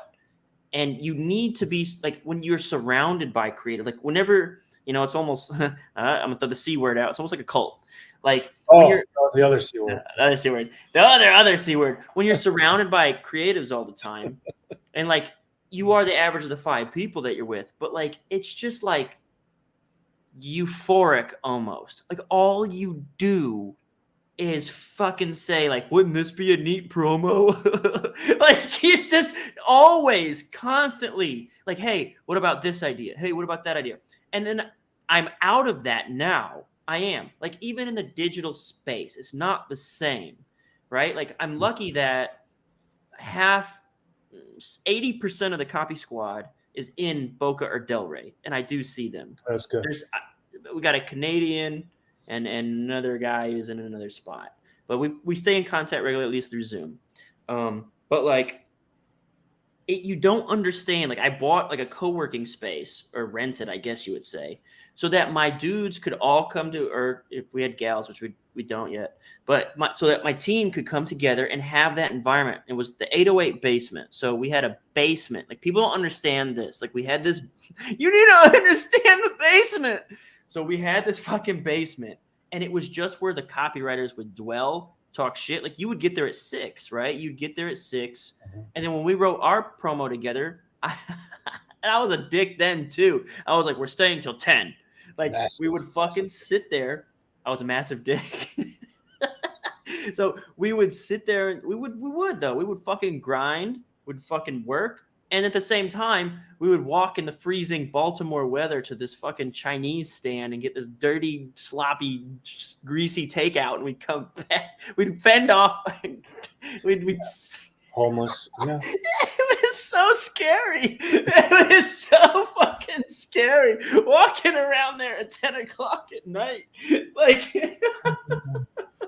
dude, there were a few times I stayed late and fucking crazy Rich Sheffrin was there. You guys know Rich Sheffrin. Rich Sheffrin was like fucking working like. By the way, I saw a picture of him. He lost 40 years of his age. Bro, he looks like younger than me doing this, I can't remember the name of it. He started doing this workout thing. Like it's a chain. Like you can go, like not P90X, but something like that. Some branded thing. And like this dude, he's 50 something. He's like fucking 6-pack now and shit. Like he's shredded. Anyway, he was there helping me. Like he just happened to be there. I happened to be there at 10 o'clock. We ended up staying. He's helping me write stuff till like 2 o'clock in the morning. And he's like, oh, I got to go get something. We like walk to the 7-Eleven through Baltimore, like stepping over homeless people. Rich is I don't know if 7-Eleven is global, but if you don't know what a 7-Eleven is, it's not super safe feeling after like 9:30 p.m. Right. And like, it's like we have a 7-Eleven in Boca, and I felt a little bit like in Boca's palm trees and like old rich white people everywhere, and I'm like, what? It was a crazy thing being out there with him because Rich Sheffrin is like, he's like the guru's guru. And I'm like, it's 1 o'clock in the morning. We're in Baltimore. Like, what the fuck are we doing? And he walks into the 7-Eleven and he knows everyone by name. Like, this is just like what he does on a regular. Like, he's like, what's up, Joe? So cool. Like, hey, yeah, like, what the fuck? Dude, and the crazy thing is, like, okay, there's something else we haven't even highlighted. So this is something that is insanity. So hang on. Can you hold on to that thought? Can you hold on to that thought? All right. I have to I'm going to replace myself with someone else to hold my space like a seat filler while I use the restroom. Okay. Hey! I mean, I can always just like go full screen and do it myself. Did she put on her face? Is she ready to rock and roll? No! Sorry, no. You get this. You get this version of me. Ah! I know, right? I know. No, I've been literally. So Rob has an office, as you can see. It's a little bit not cute, but whatever. He's a dude. If it was cute, I would actually judge him. That's true. It is his art, though. So like he does anyway. He wait. It's his art. He made that. Like, He painted no, that. Or no. something? Like he purchased this deer with flowers, so he does have I was this whatever side. all right. But yeah, no. Since there's only one office, I literally sit in bed all day. That's my office, and it shows. That doesn't sound even a little bit depressing. No, it's pretty great. I'm not gonna lie. So. You Sorry, literally you work from the bed then? Like you don't even get up and you can manage to do that? So sometimes I do work from the couch, but that's about it. Yeah. I've tried literally every other room in the house, the kitchen table. Sometimes if I have to, do Zoom or whatever, I go to my daughter's room because she has the best Wi-Fi. So it's very profesh. If you guys are ever on my copy calls for Copy Accelerator, I will be in my daughter's room.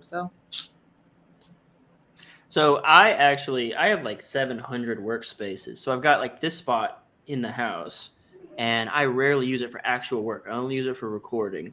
For actual work, I'm generally at coffee shops. Like I don't feel like I can get anything done at my house. Definitely not in my own bed. Like I would just go to sleep. About this at the thing.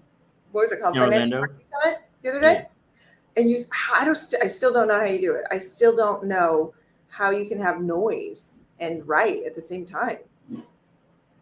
I don't know. I feel like so I have an office that I pay for down the road or whatever, and I have my own door and a lock and all that stuff. And I thought that would be great because like you're talking about, like I could just block off and like isolate myself. It feels lonely. It feels too isolated. It feels like a cold. And I'm not a good decorator, so maybe that's part of the problem. There's literally a countdown chart on my bulletin board that counts down to my death, which is something we kind of talked about with me and Rob earlier. Like, I don't mind that though. It's oddly motivating, right? Well, that's the point. Is that am I wasting this week or day or time? Like, I try not to, and I try to remind myself all the time that you're gonna die. But then sometimes that can be like a bad thing because then I'm like, you're a loser. You haven't accomplished anything. You only got this many squares left. Seriously, I can't do that because, like you said, it is a little bit demotivating. But my thing is every night when I go to bed, I want to be proud of what I did that day. And sometimes I'm not, but then the next morning I try to wake up with that intention. I'm gonna do something that makes me proud of myself today. When you have a thing that you want to be proud of, is it so? For me, I can say it's the deep work thing. For 2 hours, I want to create. I want to create for 60 minutes and 60 minutes. I want to try to do something creative. Like either I'm chiefing someone. Now it's almost exclusively chiefing someone's copy at the agency. Do you have a regular thing that you want to accomplish that makes you proud of yourself, or is it something different every day? No, I think I've watched enough TikTok that I can accurately diagnose myself with ADD. So it's a different thing every day. It's something, I've achieved something. I've decorated the house for Halloween. I didn't do it. So it doesn't have to be work related. It could be anything. But it's something. I have to be proud of something. A lot of times I beat myself up. Rob's back, so he's going to go ahead and verify this and make fun of me. I beat myself up about work. It's almost never work. So I literally made a little joke about it, but I feel like that's probably the most human and real thing about.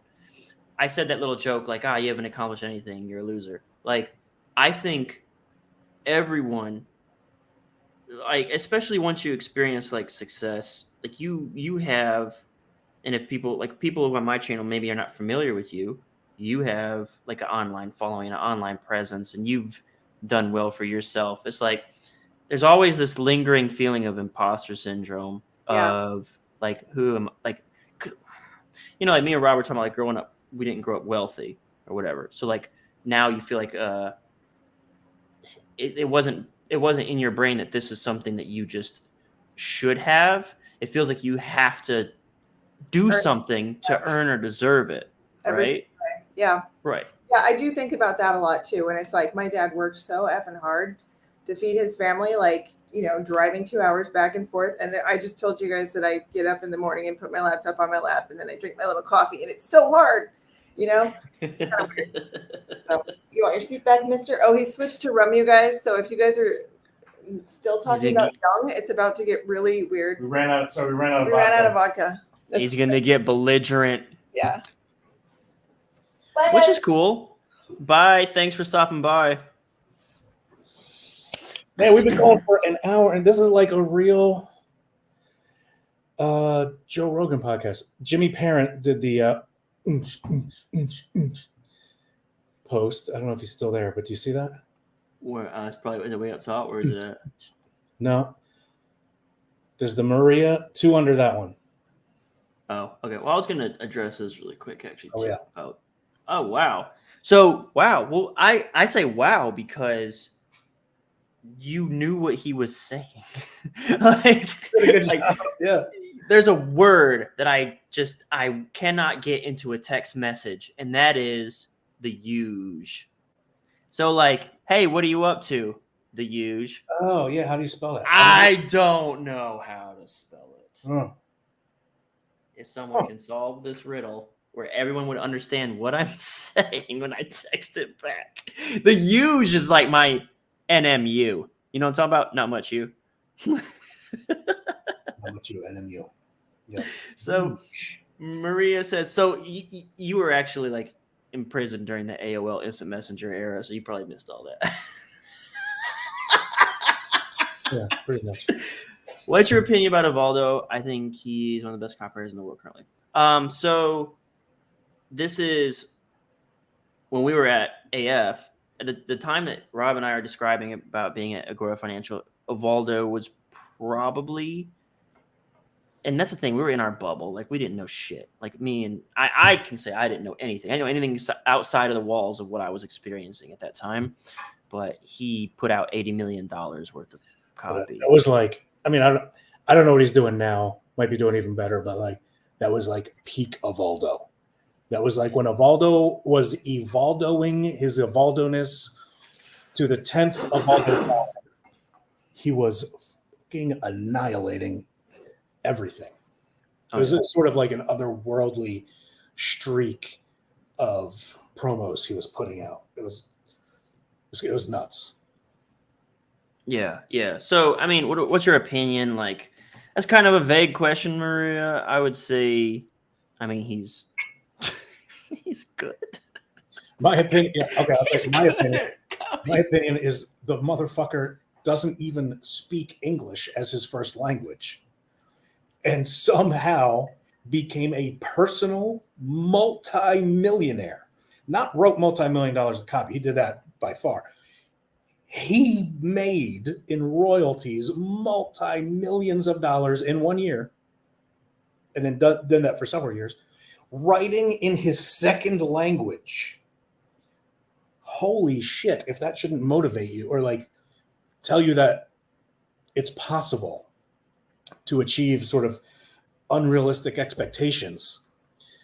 Good Lord. So, and what do I think of Evaldo? And I'm not saying this because I think badly. It doesn't matter what the fuck I think of Evaldo. Evaldo wrote shit that sold. The only thing that matters is what the people buying or not buying think. Yeah. And the people who read the stuff thought that Evaldo wrote good, and they bought his stuff by the truckloads. Yeah.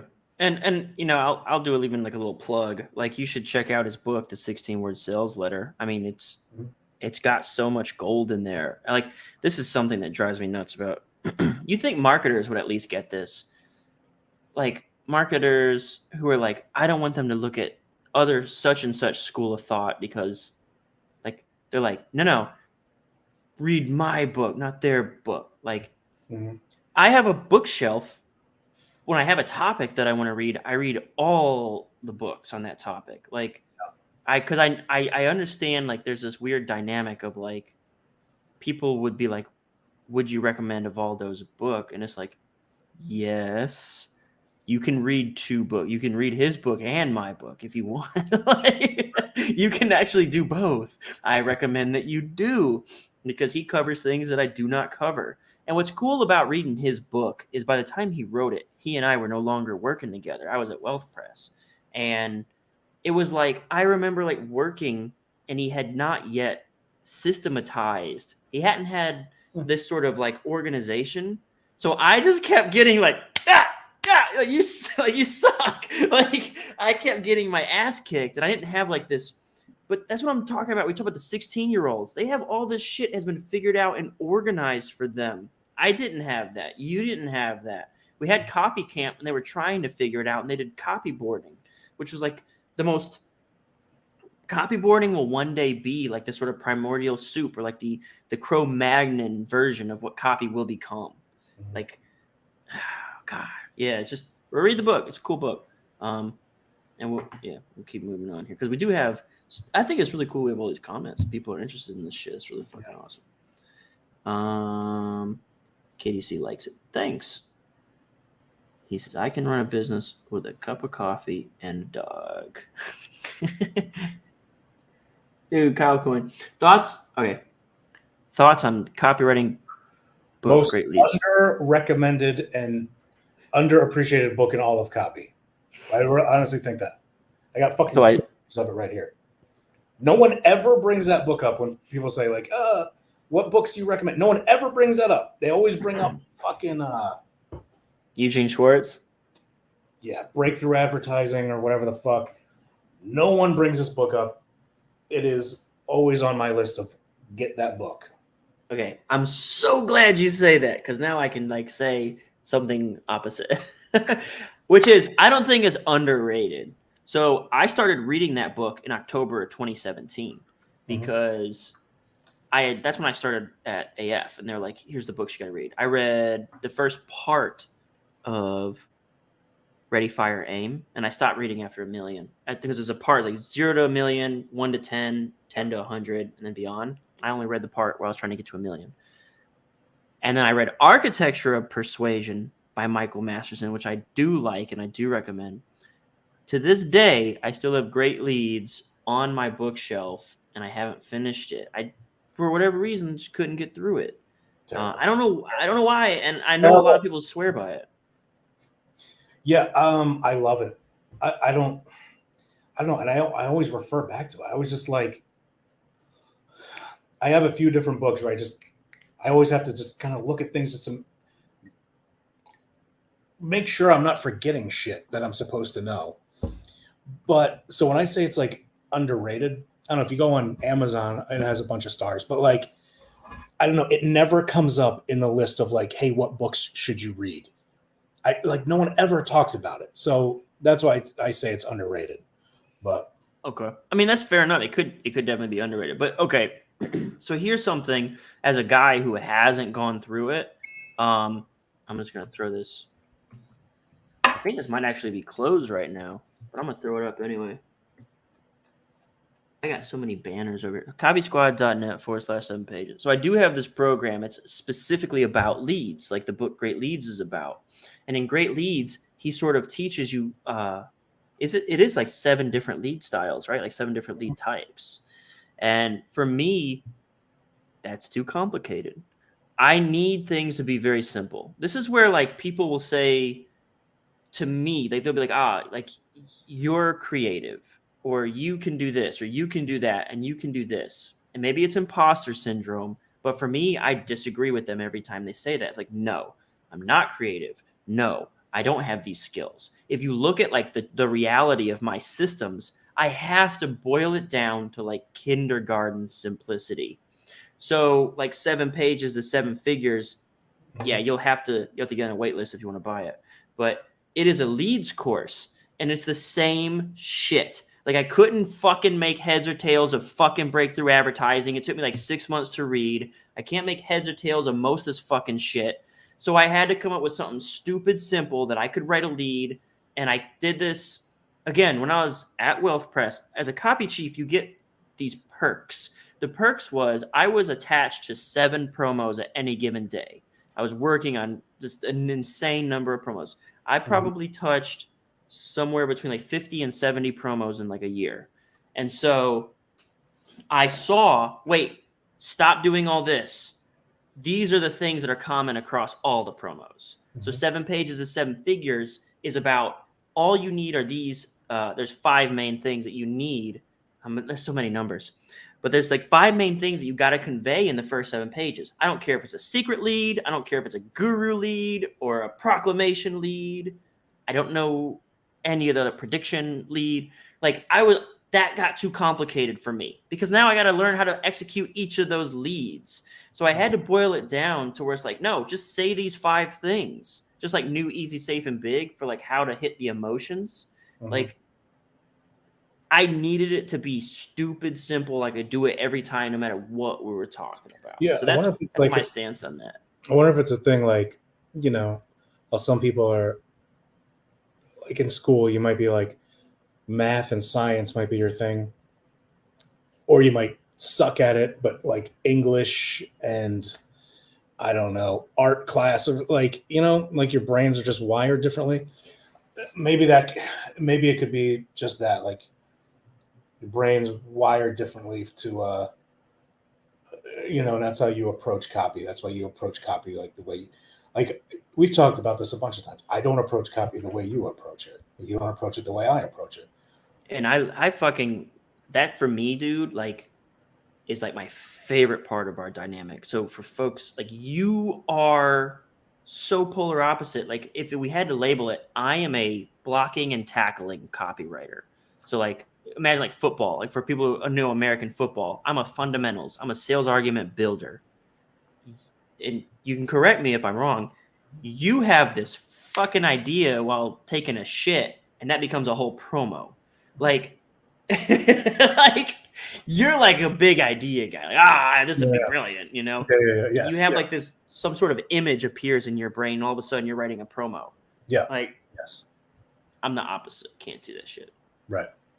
No, and it's like really cool. It's like, that's why like it's very difficult to have 2 copywriters write one thing together. So I would never recommend it, but I think maybe that's why, like when we came together on that thing. How could you not recommend it? Like we did it once and it was a monster success. I don't think most people could pull it off. I think it's very difficult to have 2 people work on one thing.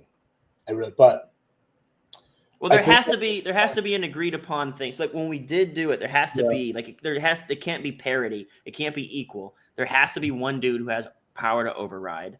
And when we got together, I said, I'll do it, but I demand power to override. Mm-hmm. And so there has to be like, because otherwise it'll become like this circular, like never ending battle. Yeah. All right. Moving on to next questions. Dude, there's so much shit. Wheat in the shaft. Okay. People making fun of my fucking wheat in the shaft. The cream and the shaft. Shaft, no surprises. James Layton, you fuck you. I had so much shit talking in here. That's callback humor because that was like an hour ago. The cream and the shaft. Oh shit! This must be my boy Nick. So Nick is one of my old writers. He's over with the MarketWise team now, doing big things. So okay, Rob, I'd like you to do it. I don't know what it would be. We're doing a live email class tomorrow with my email writer, and so I've asked you like to do something. Like I feel like the mindset thing would parlay very well into your book. Like you could probably take that and use it as like a bonus or something, selling the book. Like buy the book, get the thing. Okay. But yeah, so Nick, I've asked to do a how to break into the industry video because Nick has like a very cool experience. He's been trying to share. Like I've seen him he's on Reddit, like trying to help people break into the industry. Like, we had our spiel too, but he's got his own story too. So I think one of our live classes is actually going to be Nick trying to help people understand how to get your foot in the door. And this is something I think is really important. When I don't like this romanticism with like going on your own and being like this, you know, you're I don't want to say like your own person, But like, go learn from a sensei. Like, go find a master first. I literally did a YouTube video. It was called my Mad Men theory or something like that. So in the TV show Mad Men, which was about advertising writers and copywriters, Peggy was Don Draper's. She was a female in the 60s writing copy, which was like, oh my God, a woman doing work. So, so she had all these uphill battles and struggles that she had to do. So she didn't get respect. And when I came into AF, my mindset, and I fought with Evaldo probably more than I should have. I'm just a stubborn person. But like, my mindset was like, whatever they say to do, however many hours they ask me to work, I'm going to do it. Because I know when I get through the other side of a year, I will be among the top qualified writers in the world, which I feel to this day is still true. But I did it standing on the shoulders of giants and taking my lumps. And I feel like I'm such a boomer. I sound like when I talk, like these fucking Instagram culture and these fucking kids on TikTok. Like, they go and they fucking do this little dance, or they sit on a Lambo and now they're famous. Like, no, if you want to actually have long-lasting skills and the ability to survive winters, you have to have some fucking merit. There has to be some merit. Some. So, like, I believe in that philosophy, because, like, no matter what, dude, like, you can't kill me. Like, now, what do you, like, no matter what you take away, even... I say, if you want fuck you money, you have to have fuck you skills. So you have fuck you skills. So now you have money. And guess what? You could stop everything for fucking, you could give it all up, and you could be a fucking homeless person. We could drop you off in any city in the country with $20 to your name and just your driver's license. And you have the skills now that you could just, you could get back to where you are now. It's true. And I mean, I walked away from golden handcuffs at Wealth Press. So like, I was making I was doing well. But I wanted to do things my way. And I did have the money that if things went sideways for months to years, I would still be okay. But it took me a couple years of like those, like, just nonstop, like 12, 13. I remember I invited a dude to come help me out. Like, he wanted a change. I don't know if maybe I can talk about it, but like, basically my number 2 right now is my brother-in-law. Okay. And he was in North Carolina. He's married to my sister, and our town, like I said, I grew up poor. Our town doesn't have a lot of money, not a lot of opportunities. And he wasn't happy with what he was doing. And I was like, dude, come here, be my administrative assistant, and just do everything that's not copy related for me. And whenever you find something that you're interested in, I will plug you in. And he came and was my admin guy at Wealth Press, helping me keep things organized. Like, I showed you on our call, I showed you like how I organize copy chiefing. So I had him like build a lot of that stuff for me and help me keep stuff organized. But he took a liking to design, and he's always been like a drawer and an artist guy. And he designed some of our slide decks, and I was like, this is pretty damn good. And he had no training. So I hired Laurie Haller, a friend of ours. She's like a direct response design consultant, and she's good. And I hired her to work with him. And now he does, like, dude, our copy squad, like, website, YouTube channel, thumbnails, all that stuff looks so great. And it's because this dude who was working in a forklift factory line wanted to like try something new. And so, but that's how it started. I remember, like, he came in. The reason I'm telling this story is because the first day, like, they're back home in North Carolina, and I'm in Florida, and I'm working all these hours, and I'm working hard, and they don't really know. They just see what they see on Facebook, even family, right? They don't really get it. And he came in, and I would do this from time to time. Like, okay, you sit in the corner. Like, when I would interview copywriters, I had a chair literally in the corner of my office beside my desk. So like this is my desk. This is the face of it. There's a chair right here at the corner of my desk, like right there, and it just faces me. It faces me, and I say, sit here, and this is how you're going to see how this job works. And at the end of like a 12-hour day, I was like, all right, it's time to go home. And he said, you literally worked 12 fucking hours. Like literally, like I thought people just say that. You fucking did it. But I think that's like, no, like people fucking throw that shit around. I was working 80-hour weeks. Like bullshit. Most of you weren't. Most of you were jerking off and fucking bullshitting on lunch break for like 4 or 5 hours. No, you didn't actually fucking work 12-hour days. You're full of shit. Mhm.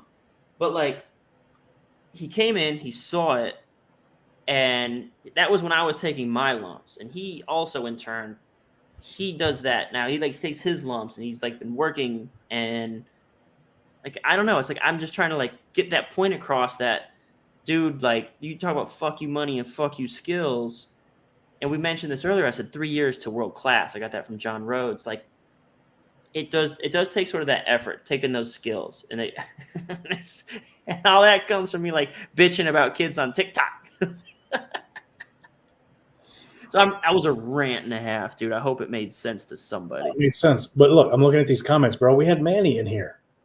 All right. We'll answer more comments.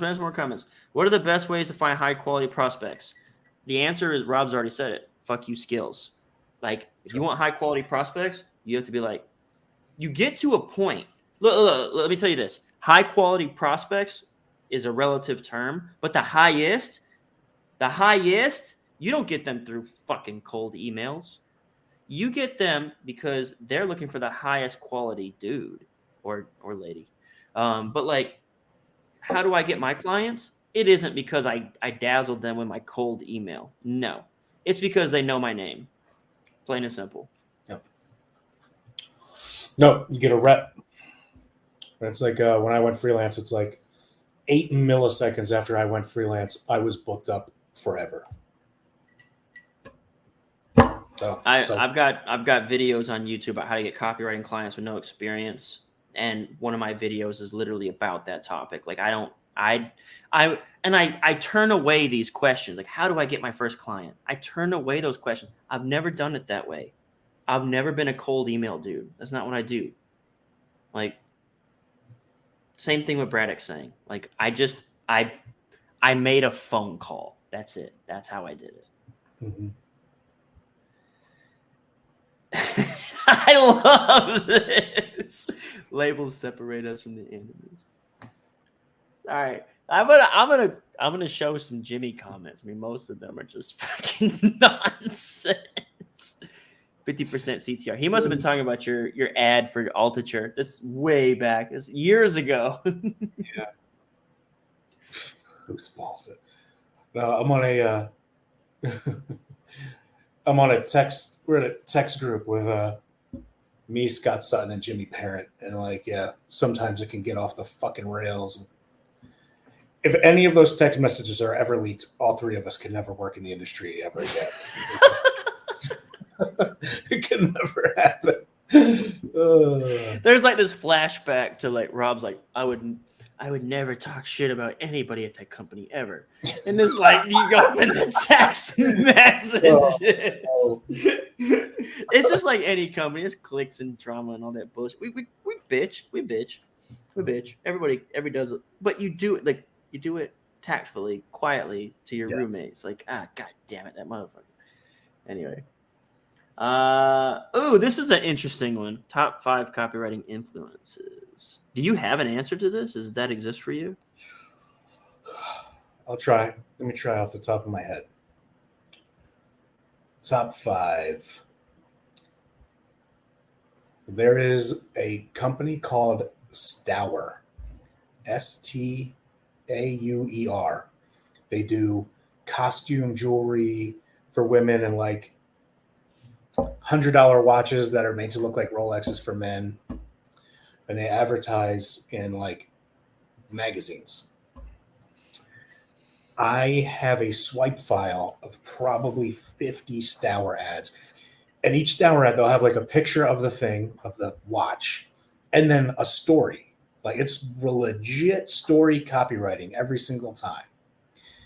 And then calls to action, boom, like they are a legit direct response copywriting company, Stour.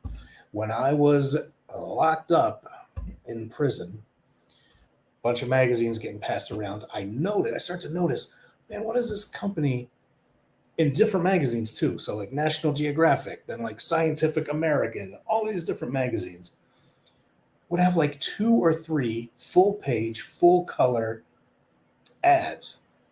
And I remember looking at them and going, these sons of bitches don't have like a real store. They're just doing this like online. I can see here they're sending people to like an 800 number or go to the website. I had no idea what copywriting was at the time. But I remember seeing this and being like, they're spending a ton of money. This has to work. Whatever this is has to work. I don't know what this is, but I know I could do this. I don't know. Do I have to go to college for this? I don't know. So I started ripping them out. If I ever do another call with Kyle, I still have the folder. I have a folder. I have more physical Stour ads ripped out of magazines than I bet Stour the company has. I have all of them. And I didn't know it was copywriting at the time. I just knew it was a thing I could do.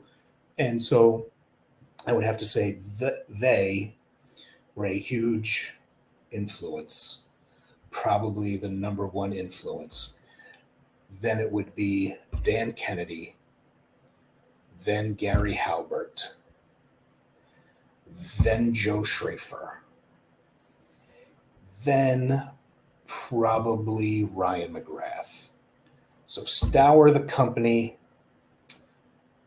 Fuck, I forgot what I said already.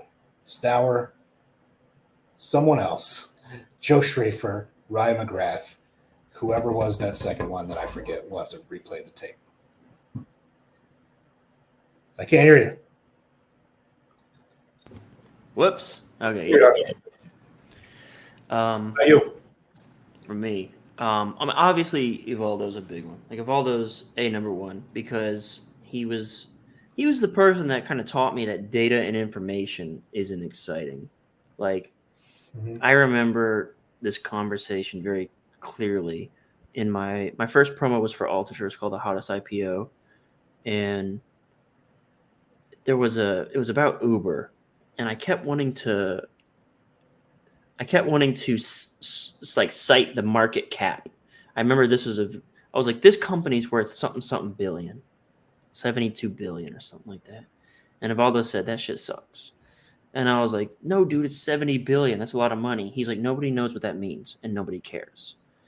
And I was like, we went back. Like, this is the thing. Like, on one hand, I said, I'm going to do whatever they tell me to do. On the other hand, I bickered with Evaldo every day.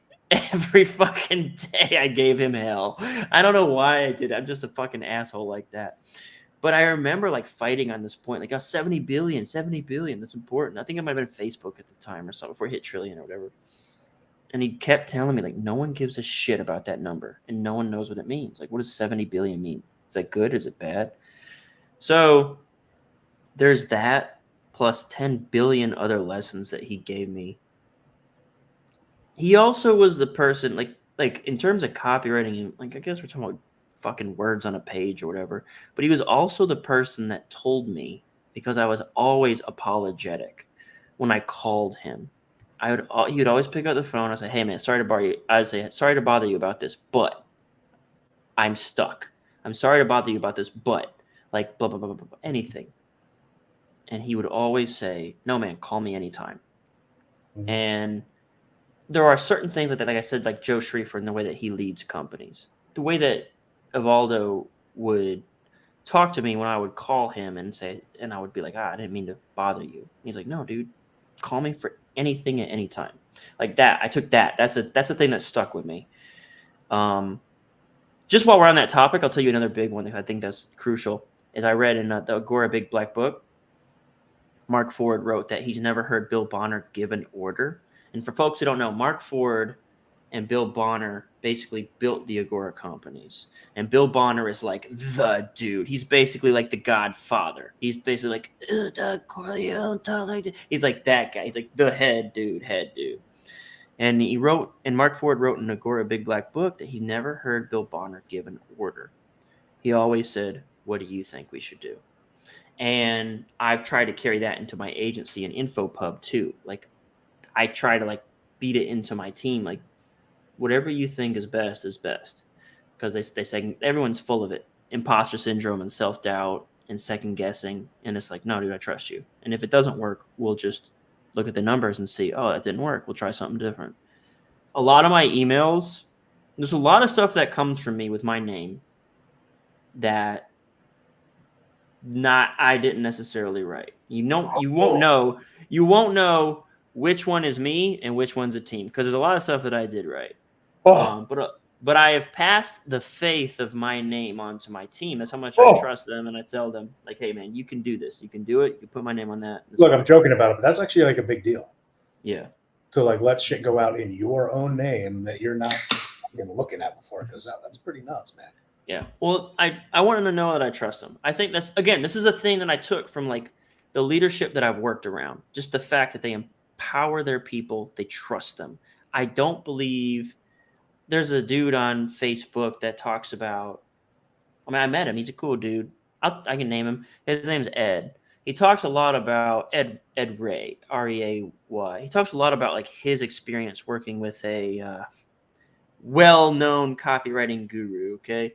He talks a lot about that, and he has a horrifying experience. Apparently, it wasn't good at all. And it's like, I want to be at least better than that. I don't know. Maybe the antithesis of I want to be. I don't know who it was. I don't know if I'm supposed to say. Like, I feel I'll text it to you, but I don't know if I'm supposed to say. I feel like everyone's supposed to know who he's talking about. I feel like everyone's supposed to know. Oh, wait, you're talking about like, I know what you're talking about. Dan Locke, however you say his name. Could be. Could be. Fuck that guy. Who cares? Dan Locke, whatever. The thing is, like, if he don't want me spreading it, then I'm not going to spread it. I remember that. I remember that now from being a thing. Yeah, no, I think he was pretty clear about that. Mm-hmm. Yeah, it's fine, whatever. But anyway, like I feel like that shit sticks with you, like how you lead people and how you grow people and develop people. And so I've always like watched for like the good leaders who are generous, and I try to emulate their best traits. Now that doesn't mean Evaldo is a perfect person, but there are things about like the way that he did his job as my copy chief that I was like, I took the best parts that I thought he did great.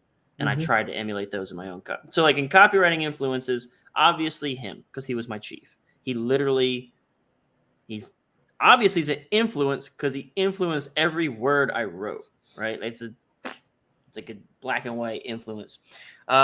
Second, and third would be like Ryan and Joe. So Ryan McGrath, Joe Schriefer. Because when I stopped working with Evaldo, joined like a team and went very committed when Agora started splitting into different publishing groups. He joined a team, and I wanted to be a floater. I wanted to be like almost like pseudo freelance within Agora. And when that happened, I joined up. I did a couple projects with Ryan. And Ryan, there are words to this day that I still use that he said to me. He said, ground it in reality. That phrase I use on copy calls all the time inside a Copy Squad Inner Circle when we're reviewing copy. I use the word grounded in reality constantly. Like every call I use like once. So what that means is like, dude, like you can't just be having pie in the sky promises. You got to bring it back down to earth and make it credible what you're saying. And the phrase that he used on me, and this is when I was writing the esports promo for Altucher, he said, you need to ground that in reality. You're saying it's going to do this. Ground it in reality. And that can mean providing proof, providing credibility, making it real and tangible for the reader instead of just some pie in the sky shit. So there's 3 copywriting influences. I would also say Palmer. So Mike Palmer is over at MarketWise. He's transcended like his role. He's basically like on the board at he is on the board at MarketWise, which owns Investor Place, Legacy, Stansberry, Empire, which I think has There's like gotten 15 absorbed. brands. I Yeah, think that's a lot. but I named the big ones. Right? So, his writing style, something that he does masterfully, is he sets a context with a big case study. He does it through narrative. He sets a context through which this world will operate. He has a worldview sort of set and implanted into your brain. And then what I love about this, if you really dissect, like I dissect sales letters, I dissect them. If you dissect his sales letters, there are some pieces of proof that he uses. And if you understand what they are, like literally, not the slant rhyme that he uses to present them in some situations, but if you understand the literal data that he's using, has nothing to do with the context of the argument he's making. You have to really dig deep and understand every line, but you'll see that the context is so overwhelming and the worldview so compelling. And the joke I made in like one of our copy calls was like, oh my God, the population of penguins in Antarctica dropped 30% this year. That means gold's going to the moon. Like he would have this context so firmly set in your brain that whatever he said. So there was a promotion, the financial lockdown promotion. I think one of the pieces of proof. Some of this is ridiculous to me. Like once I recall it, but it would fucking have you like, wow, this is so true. He was talking about like someone bought a pair of Yeezys or Kanye West sneakers or something like that for $1 million, and Michael Jordan had an oak tree moved from like point A to point B for like $500,000. Those were pieces of proof that the world was going to hell, and they're isolated incidents that weren't related to that specific thing. But after he told you the first story, he was setting you up to understand that how do we know the world's going to hell? People invest in alternative assets. Let me tell you a story. Michael Jordan just invested $500,000 into an oak tree or something like that. Mm-hmm. Someone just invested $1 million into a pair of sneakers. So these are unrelated things. These are just stupid idiots with too much money. Not that Jordan's an idiot. Like I should never say Michael Jordan's an idiot. I'll get fucking sniped. But there's people with too much money, just like, I spent all this money. And yet he made it proof that the world was going to hell and you needed to invest in his assets now, whatever he was about to recommend. You see what I'm saying? You see the power of that. You see how powerful that is. Like something I recognized early in my career, like in my first couple of months, was I recognized that when Agora was at its peak, it was literally shaping like public, like the zeitgeist. Mm-hmm. There were promos that were out there that people thought like it was actually pop culture, but no one knew where it came from. Mm-hmm. Like these ideas, it came from direct marketing companies trying to sell financial newsletters. And I started to recognize there is no reality. That was the weird opening moment for me. Like there is no reality. Like mm-hmm. When I meet with my normie friends and I'm talking about the news, that's not real. Someone was like, hey, I bet this will sell. That's it. That's how that whole story came to be. I bet this would sell. How can we twist it so that more people will watch it? That's a mind-blowing experience when you recognize the power of that, when you see it firsthand and you see like there's no reality. None of this stuff that everyone's like dying for. That's kind of scary and sad, right? Like the stuff that people would like, they fucking go to rallies and they fight each other and they say mean, evil things about the other side. The difference is this side said, how we get more people to watch this? And the other side said, okay, we'll just say the opposite of that. The other side just said, they said this, so we'll say they're liars. Mm-hmm. And they'll watch us. Our people will watch us harder. And it's like when you recognize that none of it is real and you see what people will do, like I'm talking like armies and armies of our people, like our civilian citizens here. They're going to war with each other. And it's really just about clicks.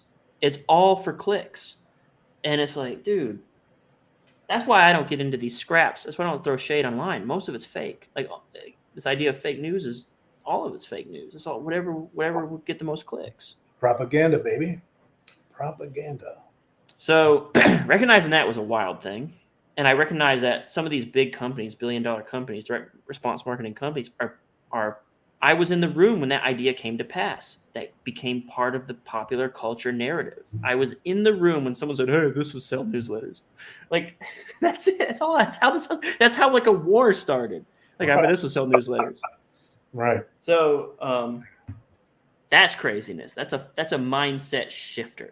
It's a bizarre thing to live through. And Rob's been there too. So I name 4 influences, and then I'd say my 5th influence. I wonder if I could get an assist. If I could keep up with the comments, I'm so far behind the comments. So recap on Stour, the company. Yeah. I don't even know what that is. You'll have to watch the video back. They sell costume jewelry. I heard it in the headphones. Okay. So Stour, Dan Kennedy, Gary Halbert, Joe Schrafer, Ryan McGrath. You got one. I would say, yeah, I got one more. Who did I really like rip from? That's probably the best question. Like, who did I just go and just rip from? You know what's important about this too? I want to make a point here. I know the answer to this. I know the answer to your influence. Good. I'm going to let you answer it, but before you finish, I'm going to say one thing. I just Kanye'd your ass. So look, this is important. Is I'm super selective. Like if you're inside the Copy Squad inner circle, if that sales letter hasn't made 7 figures, we aren't going over it. Like, so I'm very selective about the people that I follow and the people that I listen to, because your brain is a sponge. And when you're even looking over shit sales letters, like, oh, I'm going to see what went wrong here, you're accidentally, subconsciously absorbing the bad habits of that sales letter. Like people say like, oh, you got to look. I'm going to piss. Now I'm going to say something controversial. Don't listen to people who have been divorced about marriages. They're like, well, they know what went wrong. It's like, yeah, but they obviously haven't figured out how to fix it, right? Don't listen to fat people about fitness advice. Don't listen to like, oh, they'll show us the problems. They'll show us we'll fix it. No, dude, you're going to accidentally absorb their bullshit. And it's the same thing with like bad sales letters or sales letters that didn't make $1 million. Don't fucking read it. Don't let that shit creep into your brain. It will fucking taint your process, because you'll all of a sudden throw out a line that you liked from that shit ass sales letter that made no fucking money. And then all of a sudden you're making no money. You don't know why, right? Same concepts. All right. That's not controversial, bro. That is not controversial. Dude, I put that shit on Facebook like 3 years ago about the divorce thing, and people lost their minds. Bro, I've been dropping controversial shit this whole time. Bro, I'm gonna have to deal with so much shit at the next in-person event. No. No. I feel like we could go way more controversial. We haven't said anything about like women belong in the kitchen. If you don't say that, you're not controversial. Right. Literally, Misha's cooking me something to eat right now. Not kidding. Yeah, you know who inspired you a lot was like, and this isn't bad because it also, I refer these books sometimes too as like pickup artists. Oh, so you did like pickup-y type of shit back in like your day, books and stuff like that. I think one of the best sales books ever, sales books, if you're a salesperson, copywriter, whatever, one of the best books to get is The Mystery Method, How to Get Beautiful Women in Bed by Mystery. It's a pickup book, but really it's a sociological fucking revelation. It's, it's essentially teaching you why particular women select certain men, to be with. And it's the same process, like that same process that happens in women's minds to do that. It's the same process that a buyer will use to purchase a particular product. So I know like that was a very influential book for me in terms of sales. And I know you did some pickup-ish writing. I don't know if we're allowed to talk about that on here. Can I pause you? Will you remember your spot if I interrupt here? No, I'm good. I'm done. Yeah. Okay. The pickup. I'm glad you brought that up. So one of the things that I'm interested in doing, so something that I've found is ubiquitous is copywriters love pickup. Like in the inner circle, if I bring it up, everyone. So I've never read The Mystery Method, but like all copywriters are aware of it. Like it seems because it's part of persuasion, it's part of conformity and control and like psychology. It's in the zeitgeist now. It's like it's too popular now. Mhm. But we were talking really early about like I want to start doing stuff where I break out of the mold of like my online persona as the Copy Squad guy. I want to do something a little more real. Like I feel like I want to express myself a little bit more. Case in point, Braddock. About a year and a half ago, I have novels. I've written novels, and they are about they're a slant. They're not quite about pickup, but they're sort of about pickup. And I was afraid that the views would be too edgy. Like I was afraid that someone would Google me and they would find my novels and they would not find my copywriting stuff.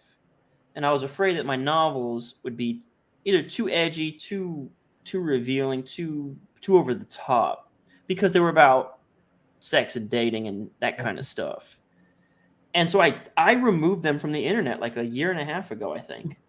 Just because of I wanted to preserve my image. And this is something that like again, like we talked, this is where all this started, like at the very start of this thing. We'll call it a podcast. It seems like a podcast, I guess. Where like I was like, you know what, dude? I'm just like, I'm watching these people. They're getting successful, not from being good or bad, just from being authentic. And it was sort of like I feel like I've been cornering myself more and more and more and more. So we got to a point with the YouTube channel. Like I had these videos that were super polished, about 14, 15 minutes in length. And now I stopped making videos. And the reason I stopped making videos was because I felt like, well, fuck. If I make one of my little ranty videos with no clear agenda or SEO, or if I just throw something out there like I usually do, which is what comes organically and natural from me, it's going to hurt the channel. The health of the channel depends on having these very organized, outlined videos. Okay. And then like I've been going more and more into a corner, where I was like, I want to say fuck on a podcast. Mm-hmm. Like I was like, I just want to say, I want to start saying, I want to like have a thing where I can just rant and be, I'm a ranty ass motherfucker. I was talking to the dudes and they said, you should start a podcast. Because I was bitching about this stuff. I was like, why the fuck can't I say anything? Like, you tell me I have to write a fucking 8-minute script. And they're like, well, you should start a podcast. And I was like, well, I don't have any strong opinions. And they were like, but you have, they look at your face. They're like, you have strong opinions about literally everything. And I was like, yeah, but that's the thing. Like there was that guy, the Copy Squad guy. He doesn't have any opinions. Mm-hmm. He's very down the middle. Like he's very vanilla. He's very cool and chill. He doesn't walk those lines. And it was like, I'm like, I want to do something that's more me and more real. So like this whole thing, I'm glad we're doing it. I'm actually, like, I thought it was gonna be 60 minutes. I do not feel any bit of like fatigue. Like this is energizing me. Like this whole experience is fucking grand. Like I'm having a fucking good time. I could do this forever. Hey, thanks for being my first guest. You're fucking amazing. So what were you saying? I'm sorry. I had to interrupt just like to talk about that, like authenticity thing. That could be your fifth thing. Your fifth influence. But pickup, yeah. I am going to look, we've been on here let's do 7 more minutes. Hit that 2:30? 2.5 fucking hours. We went full Joe Rogan, huh? So we got questions to go through here. Oh, fuck, Manny. Oh, he was on here a while back. Okay, Stockholm. Fucking McKim. Oh, shit. We got OGs in here. Oh, God. I wish I'd have been keeping better tabs on the comment. Next time I will. I was sitting in Baltimore listening to this. Pretty accurate.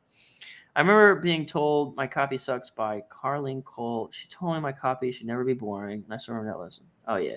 Yeah, you can't write no bullshit. I go to this 7-Eleven frequently. It's scary out there, dude. When do copywriting tips and frameworks become limiting? Never. So there's this idea, Jocko Willink says discipline equals freedom. frameworks equal freedom. You can Okay. You can say whatever you want within the boundaries. There's a book called Made to Stick that illustrates this in like the first 2 chapters. Is like whenever someone was handed an advertisement to model, their advertisements performed far better and they had more creative ideas because they knew the bucket in which their ideas were supposed to be fit in. Is that even English? All right. What are you going to say, Rob? It's this weird thing where if you have like unlimited, if you were creating something and you had unlimited freedom and unlimited budget and unlimited whatever the fuck, you would turn out shit. And this happens in movies. It happens in, I remember I was watching like American Shopper, and there's always usually like, we got to do this for this company and they want it to kind of look like this, but not like this. And then, okay, go. And they'd come up with some cool shit. Then one time they were like, hey, we're going to give you can do whatever you want. You can do whatever you want. No budget, go for it. And the fucking guy was like, I got nothing. And it turned out like it's a really shitty fucking bike. You need those constraints. I will say, however, like that's that. Then there's also the like the becoming like the Picasso, like how, you can break rules. Like Picasso was the dude that literally said, learn the rules so you can break the rules. Right. That's what makes Picasso. People say like, oh, Picasso sucks, man. It's like, look at his shit. Bro, if you look at his early shit, he's doing like gorgeous, realistic, like when he was 15, he was painting amazing, realistic looking artwork. He's a fucking savant. And then as his life progressed, he got more like deconstructed and was using his artistic expression to do his thing. Because he could do that stuff, because he could do the fundamentals correctly, we accepted his not normal shit as being artistic. To me, if you're just like Jackson Pollock splashing shit on a fucking canvas, but you couldn't draw a fucking stick man to save your life, well, you're just splashing shit on a canvas then. But if you can do the actual real thing, and then you choose to do a version of that, then you're the shit. And that's the same thing. You need the constraints, Lucas. But then from time to time, when you're like, you know what? I know that I'm supposed to do this. And precisely because I'm supposed to do this, I'm not going to do this for this particular reason in this particular time. Then you can do that and be successful. I love that. That's a fucking great answer. Like, first, learn the rules. You have to know what the rules are to know that you're breaking them. You can't just be haphazard. You can't be just ridiculous. Okay. Fucking good answer. Do we always have to start with a big promise? Yep. Your promise can be implicit or implied, but people buy things to realize their aspirations. The big idea, how I define the big idea, which is how everyone should define the big idea. Every other definition of the big idea you've ever heard is incorrect.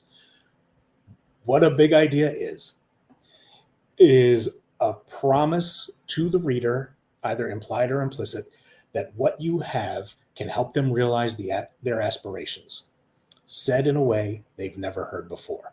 That's a big idea. So, do you need a promise? You're goddamn right you need a promise, or there's no fucking point in me reading the next line. He might have heard, I don't know. I tell this story a lot, so maybe he's heard this before.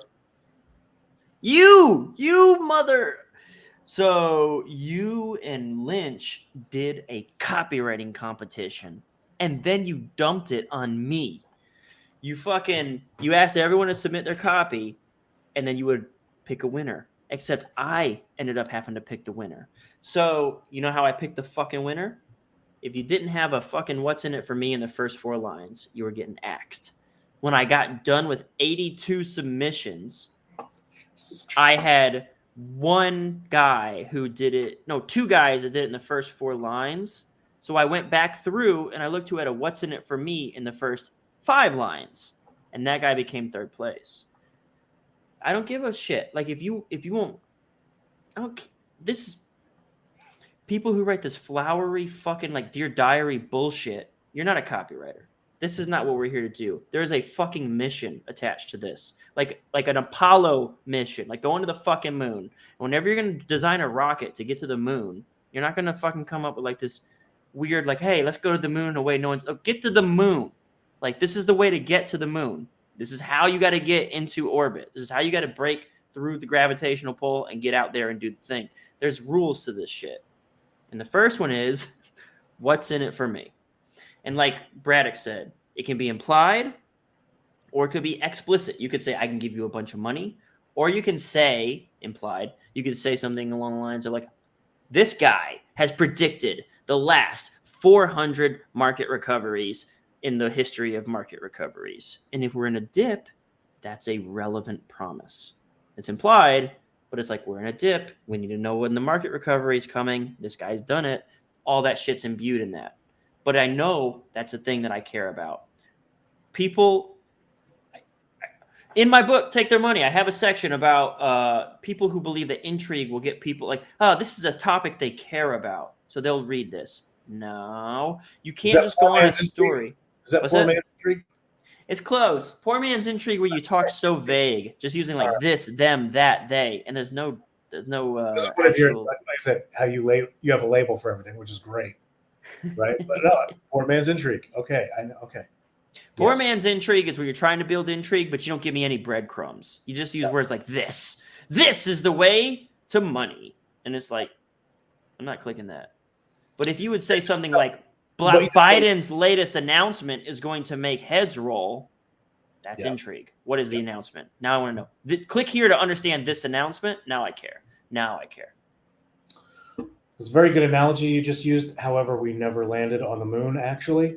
So, let's go around next comments. Let's keep going. Do you believe in dinosaurs? Did dinosaurs exist? Yeah, I believe in dinosaurs. Yeah. All right. Being told your copy sucks is a blessing. Okay, I'm going to pause here. Is this one of the ones that were 16 years old? It's better than writing crappy copy for a client and having nothing to... Okay, let me pause here because this is critical. If you have anything but this mindset, you don't belong in this space. You have to be a masochist for abuse. Like, you have to crave someone to just absolutely destroy your work because you will never be any good otherwise. Is that fair? Yeah, it's very difficult. Like, it really is, man. There will be times where you are absolutely convinced that you're right, but someone with like much more experience and credibility or whatever is telling you you're wrong. But, and look, you can buck, you know. We came up under like a great guy, Joe Schrafer, would be like, this is what I would change. I think you're wrong. I would do this, but it's up to you. And then people will be like, fuck Joe. He doesn't know what he's talking about. I'm putting it out. And then the bomb. You know, but most of the time, if you followed what Joe was saying, you know, you would have a hit. But so it's, look, it's not something you ever totally get over. Look, you know, I'm a top performing financial copywriter that doesn't report to anyone. And I will write stuff and I will still feel like, fuck, you know what? I wish I had someone to take a look at this headline. You know, I've done that. Some Jimmy Parent, who's been commenting in here. A couple of times I've sent stuff to Jimmy. Yo, Jimmy, can you just, man, am I missing something? Something doesn't feel right about this headline. What do you think? And Jimmy's giving me some like good advice. And I do that with, like, you know, Manny's done that with me before. Like, man, you know, I got the whole promo written, but I don't have a fucking headline, man. I can't come up with a headline. Here's like a general idea that I'm thinking, boom, Manny's like, what about this? Ends up being the headline I use for a control that went for 3 years at Angel Publishing. So look, it never goes away that you're like, man, I think I could be right. Maybe I'm going to not listen to these people. But 9 times out of 10, listen, not even 9 times, 99 times out of 100, you don't buck. You listen to what the other person is saying, kill your baby, and go with the suggestion. I got something on the tip of my tongue. I gotta get out Mhm. because the story, I've told this story so many times. So there is, like what Braddock's like, 99 out of 100 times.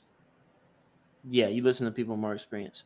But there's one story that I tell for copywriters about sticking to their guns. And it was literally involving Joe Schriefer as the character in the story.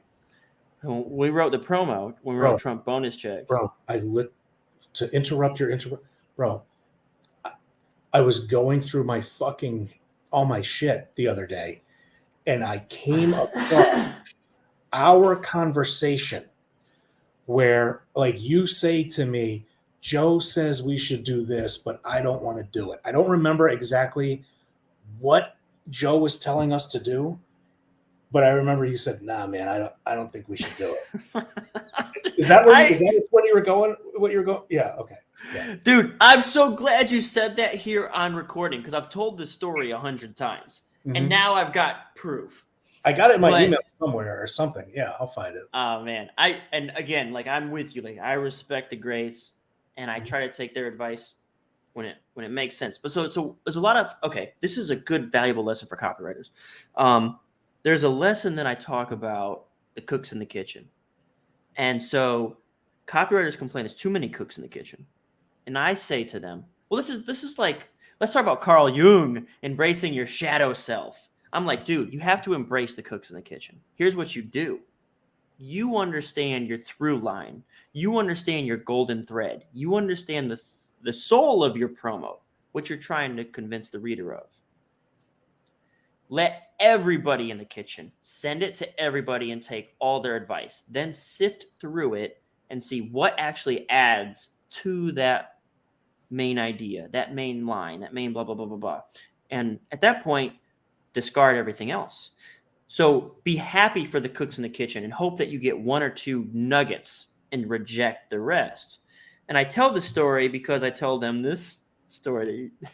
We wrote Trump bonus checks, and again, I'll say it. I've said it earlier. I'm saying it again. Like Joe Schriefer is such just a monster influence on me, my development, all the respect. He knows so much more than me still to this day.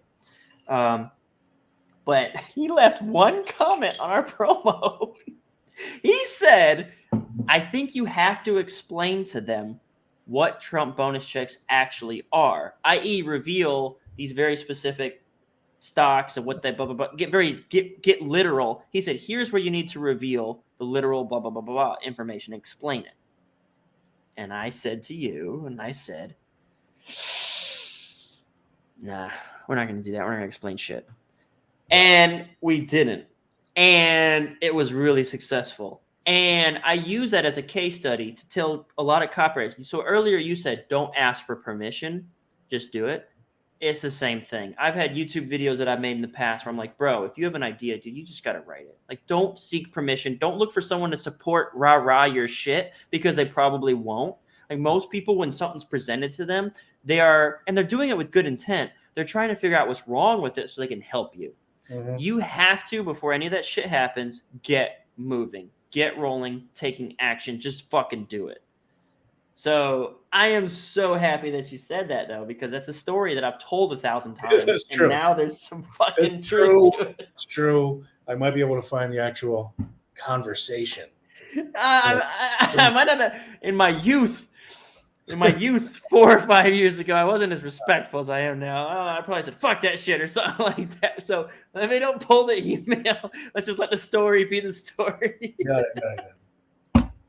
Awesome. Oh, shit. Okay. We're going to get through this. Like, we're almost done, right? Have we gotten, holy shit, there's more stuff. Hold on. I'm going to scroll through to like good solid questions. And I know we're over time and I know I'm keeping you up.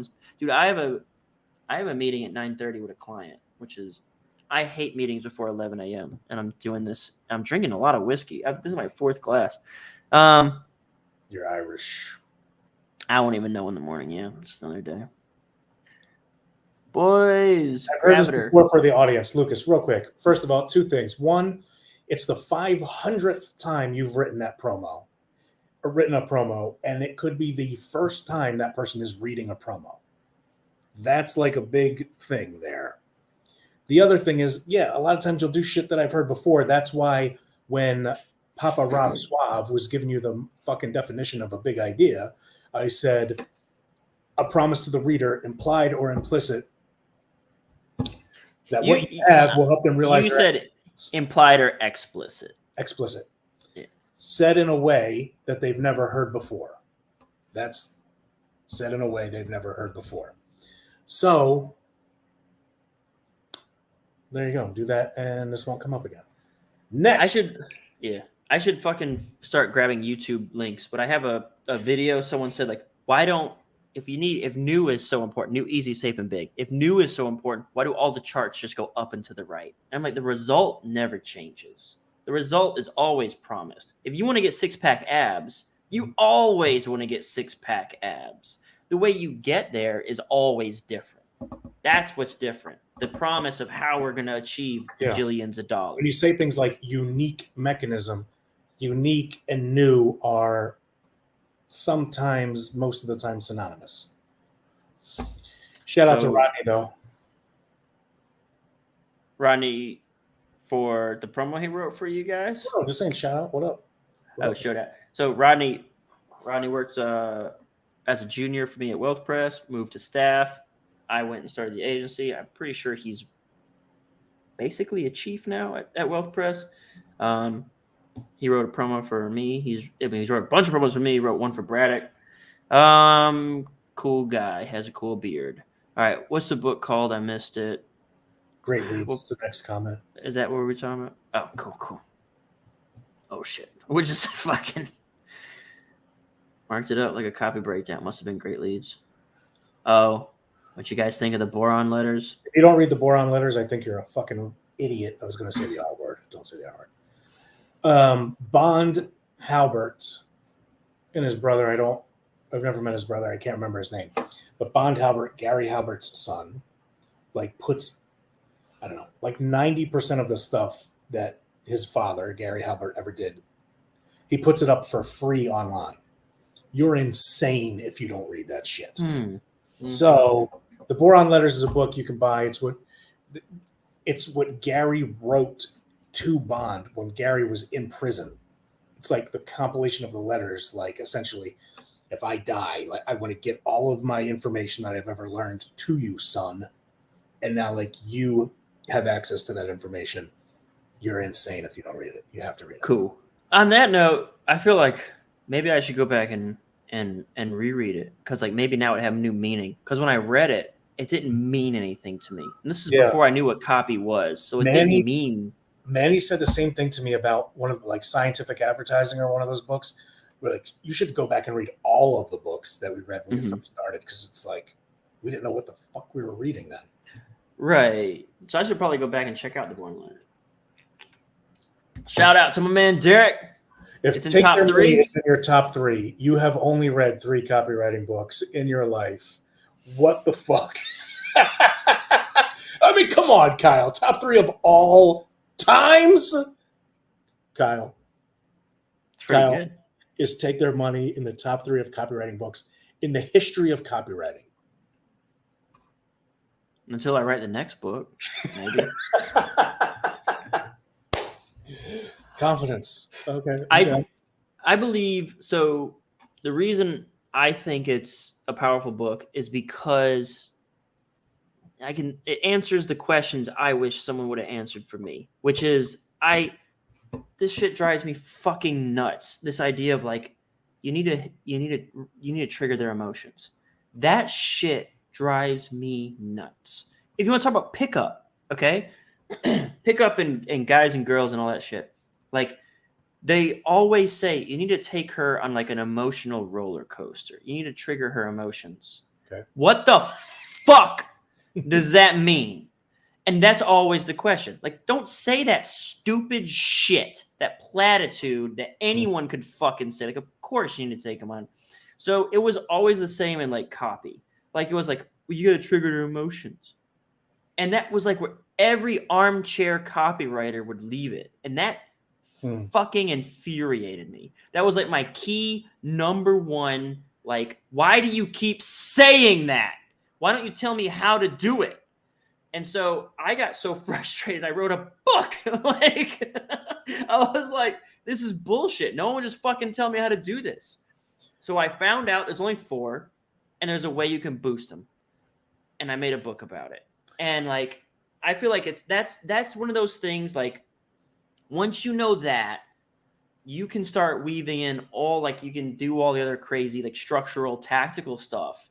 But it's like, I know that what they really just want to know is like why this is brand new, why it's easy to use, why it's safe and predictable, and will get you that result every time, and that the result is going to be significant.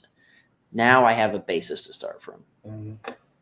Bro, I remember you were writing that book, and you were sending it around like in the internal messaging system at Agora, like me and Manny and Ben and everyone we're all throwing out our ideas for what the title should be. Do you remember this shit? Oh, Manny named it.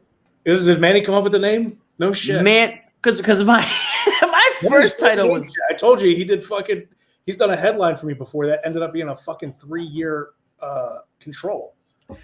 My first headline was like was very close to like one of those like literal titles, like how to trigger the emotions kind of thing. Mm-hmm. And we had, it was me, you, Ben, and it was all of us in a Slack channel. And Manny said, well, what do they want? He wants to learn how to take their money. And I said, all right, that's the title. Like, that was how the title came. He said, what does the reader want? The reader wants to take their money. And like, seriously, awesome. It's like, yeah, that's awesome. All right, we're almost done here. It's never ending, is it? All right. So McKim, he's an AFOG, worked with me at Wealth Press. He's kicking it over there at the MarketWise team now. I don't know. Do you know who this name is? Adil Masari? No. Marcy. But before today is fun. I didn't know. Did we talk about him? HU brought me here. Hustles University. Hey, you should fucking hit Homeboy up. What is it? Whatever his name is that has that thing. Work out some affiliate shit or create Andrew Tate. Yeah, bro. If his shit is sending people to you or whatever that is, bro. If he's got Hustlers University, those are a bunch of people that need to learn about copywriting and blah blah blah. There you go, man. So the way I understand it, I would gamble that he doesn't know who I am. The way that I understand it is they have 18 discourse sort of channel groups where like you sign up and there's like groups about the specific skill sets. And one of the dude running the copywriting channel was in the Copy Squad inner circle. And so he's learned a lot of stuff that we use in the Copy Squad. And so he's saying, hey man, I recommend this dude. Got it. So I don't think Mr. Tate, if I fucking said, what up, bro?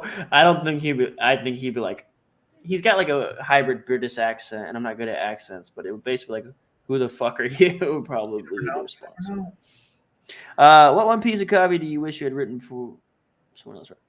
That's not a thing. That's not a thing. I remember one time I was a copywriter and I was at the fucking trash dump of my condominium complex. And there was this dude, for whatever reason, wanted to talk to me. Maybe we had seen each other before around the complex. And he wanted to talk to me so bad. And he said, what do you do? I said, I'm a writer. And he said, oh, I'm writing a book. And I was like, cool, what's it about? And he said, I can't tell you. And I said, why? And he said, well, what if you're a writer? What if I tell you about my books about and you write? I was like, dude, I'm not going to fucking go home and write an entire goddamn book to steal you. You have any idea how difficult it is to write a book? That's exactly what this question is asking. Like, if you gave me and Rob the exact same fucking concept or premise, there would not, the promos would be so divergent. That's not how it works.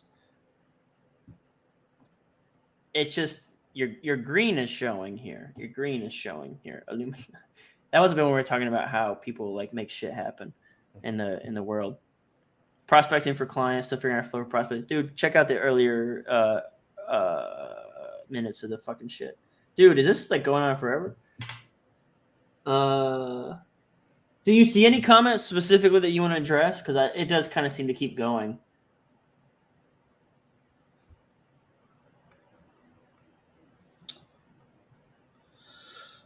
Mystery is very famous in the pickup space. May he R.I.P. Did he die? He's not dead. Is he dead? He didn't die. Dude, I don't know. This live stream is gold. KDC kicks butt. This good preacher I wrote on the other day. I thought it was my team. Some of my kind of just keep them talking. 10:26. Yeah, no. Yeah. About do it? We good? Do we have a successful podcast? Is that it? I think so. Dude. So Aaron von Markovic. Eric von Markovic. He someone said all right. Still alive. Take it. He's dead. He's just, that's like when you've like when you've fallen off so hard, people think you dead. Hey, wait, who the fuck is Beach Life? How long have they been on this one question? At this rate, they may get to one more question. Fuck you, Beach Life. Oh, dude. We're just Beach Life didn't answer my fucking question. Oh. Dude, oh no. I don't know. I have to like blur that comment because I don't know how. I feel like when you say stuff like that, it gets like instant demonetization, and then they'll suppress the video, and no one will ever get to see it. But hey, man, we're coming up on the 250 3-hour mark, so we are officially Joe Rogan, and both of us we're cohesively, comprehensively, we are Joe Rogan, and we're gonna be getting 1 million views per podcast. So, Rob, this was awesome. I don't know if you want to come back, maybe do like, you could be my permanent co-host. All you got to do is volunteer 3 hours per week. Is that all? Just sit here and talk about nothing, take questions and comments. Yeah. Any final thoughts, Jerry Springer style? Legacy Research, actually, in a lot of their promos, they put final thoughts at the end of their promos nowadays. I'm not sure if you know about it. Final thoughts. Man, are you watching entire? I just watch like the fucking leads, man. Really, I can't. Because if I try to watch, you try to watch as many as you can. I just watch the leads. I don't watch all the way through everything. Oh, well, they do that. Final thoughts. No, I have no final thoughts.